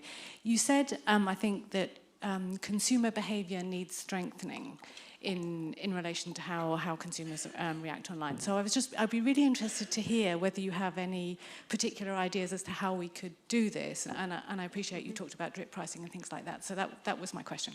Yeah, I think the types of things that I've seen are things like providing, so for example, providing scorecards for telecom companies on what kinds of fees they charge and how much you would pay every month when you take that into account, because I think there's a lot of evidence. People don't think about the sticker price and nothing what that comes after. So I think something like that would be things that people have thought about. There's, I think, also, sort of lots of online experiments around how to display information and can you make people more aware. The US in particular, I think, has a big healthcare problem where people sort of choose their insurance plan and never update it ever again. And so a lot of these types of ideas come from that sphere. And there's some evidence that they seem to work, but I'm not sure that they work sort of as perfectly as you might. But they're relatively uninvasive and sort of, I think, a nice way to at least test the waters of whether consumers respond at all before you do something more, extreme, like you force them to choose every year of what should be your plan, or, force companies to change how to display information or things like that. Thank you, Katja. Sir? Whatever. No, you will all have the floor. Okay. Paolo Buccirossi, Lear. First of all, I'm very proud to have contributed to this report.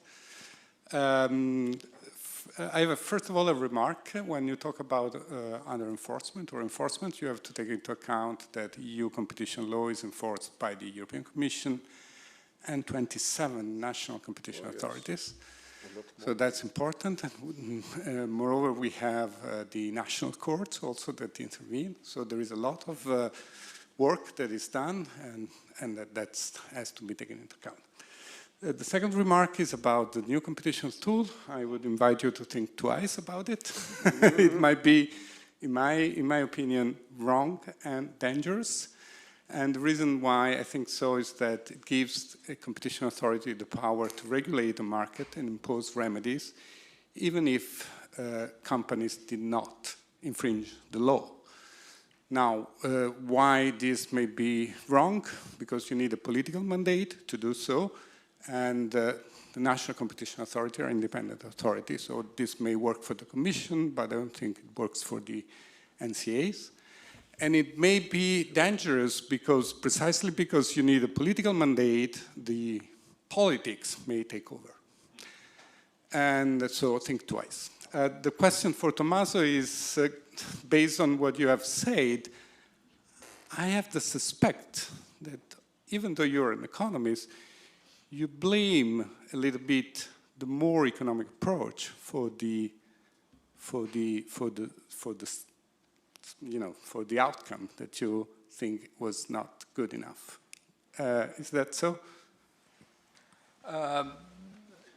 No. Have you become a politician, Thomas? No, I have not become a politician, but I think that there are some reasons why maybe the approach that we had in the past years led to an asymmetric situation, right? So And indeed, over the time, maybe I changed a bit more my mind because we have constrained resources and so on. Maybe one could have, in some cases, a more presumption-based approach, and even a reversal of burden of proof, right? So I think, I know that we don't agree, Paolo, but I think that in some cases it might be the way to go in a situation where the asymmetries of resources between the firms and the antitrust authorities are so large.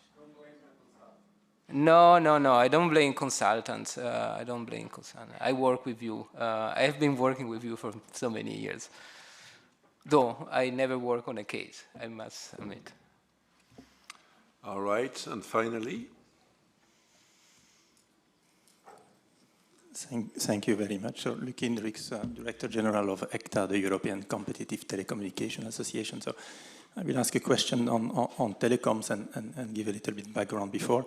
So, the first time we met Commissioner Breton with some CEOs of our members, the first question was, are there not too much operators in Europe? The second question was, are the prices not too low? Is it not time for the price for the consumers to go up? So, just to explain a little bit mindset. And you all know that DG Connect is busy with a white paper with some elements. If we look back at this legislature, I would say it has been Santa Claus for the incumbents, using tools like soft law recommendations and so on that really make lives of non-incumbent operators much more complicated. And I would say there are two main ways to reduce competition in the market. The first one would be to answer directly the big demand from the major incumbents is to relax merger regulation, which is probably difficult to do, but we have seen the call from Macron and Scholz those last days, which is very worrying, which would only benefit people, the big companies from the big member states. And I still do not understand why all the other member states do not stand up and say, what do we have to win with that? But then the second way of doing it is a very much more insidious way. When you make life a little bit by little bit, even with soft law, so coming with reviewing the recommendation of relevant markets susceptible for examined market and bring that to zero markets is making competition more complicated. And if you make competition more complicated and the non-incumbents see their economical life more complicated, they might disappear. And then if we would have a merger case and you would be confronted with a very basic choice, you either allow the merge, or if you do not allow the merge, the other company would disappear. Or would you look at that? Because we believe that that is really one way to push more concentration on the market. You make some of the competitors die and you bring the competition authorities to a basic choice. You agree with the merge or the company dies. So what are your views on that? Thank you very much. Well, that's not exactly a new strategy, if I may say so. And that's why the so-called funding firm defense is extremely demanding and is very rarely triggered. It's precisely to try to avoid this type of fait accompli and to incentivize it. Secondly, well, I think one of the interesting things in what you said is in a way, the more complex the regulation, the more it plays in favor of large firms, because they have the means to influence the regulation, create loopholes, and then exploit these loopholes. And it's invariably a burden on smaller firms who do not have all these means at their disposal. And that, I think, is probably something that the Commission should think about when looking at the next mandate. I'm quite reassured to hear from several corners, including Mr. Letta, calls for a massive, what he calls, shock of simplification. Because we could regulate more effectively than today with less, more stable and simpler regulations rather than a noia of never-ending new regulations. So I think that is food for thought, certainly for the new Commission in that respect. Listen, I would like to conclude by thanking my colleagues, because when So the heroes here are Thomas and Vincent, because you do not imagine, well, except maybe former chief economists and, former principal advisor for evaluations like you, and their staff, how these guys work. I mean, they have very, very little means, and what they were the driving force behind all this. And when they proposed it to me several months ago, I thought it was a good idea, but I had no idea how useful it would be, given the way the debate on the European scenes developed, which is basically, it's a bit what you said, a lot of incantations without much facts at the roots. Big is beautiful, you don't know exactly why. What you know is that it probably will be good for market cap and for dividends, but consumers, competitiveness, all this is more foggy. So this is why we wanted to produce, at this very point in time where the debate is crystallizing, something that is not setting our policy preferences, but simply trying to cast a light on facts that we think are relevant for the political debate at the moment in the context of the Lear report, the Draghi report to come, and the policy discussion that will come. Says what is it that Europe should do in the next 5 years? Because the next 5 years is basically the last window of opportunity in order to manage the decarbonation of the economy in a context of increasing both resilience and competitiveness. So what's the right mix in order to reach all these goals, which are quite interdependent? I mean, I don't think we can be competitive if we're not decarbonated, and we will certainly not be more resilient if we're not decarbonated. So all this is linked.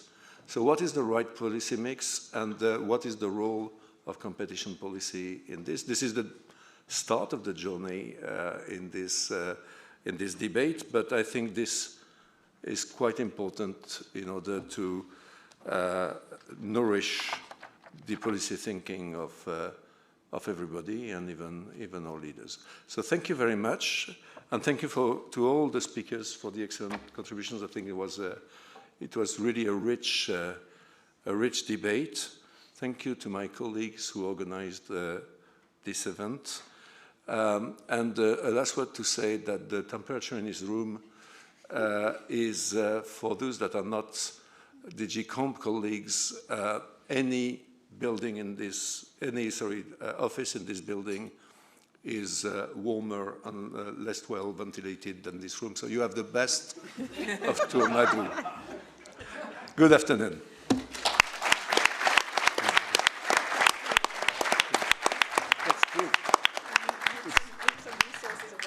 No, but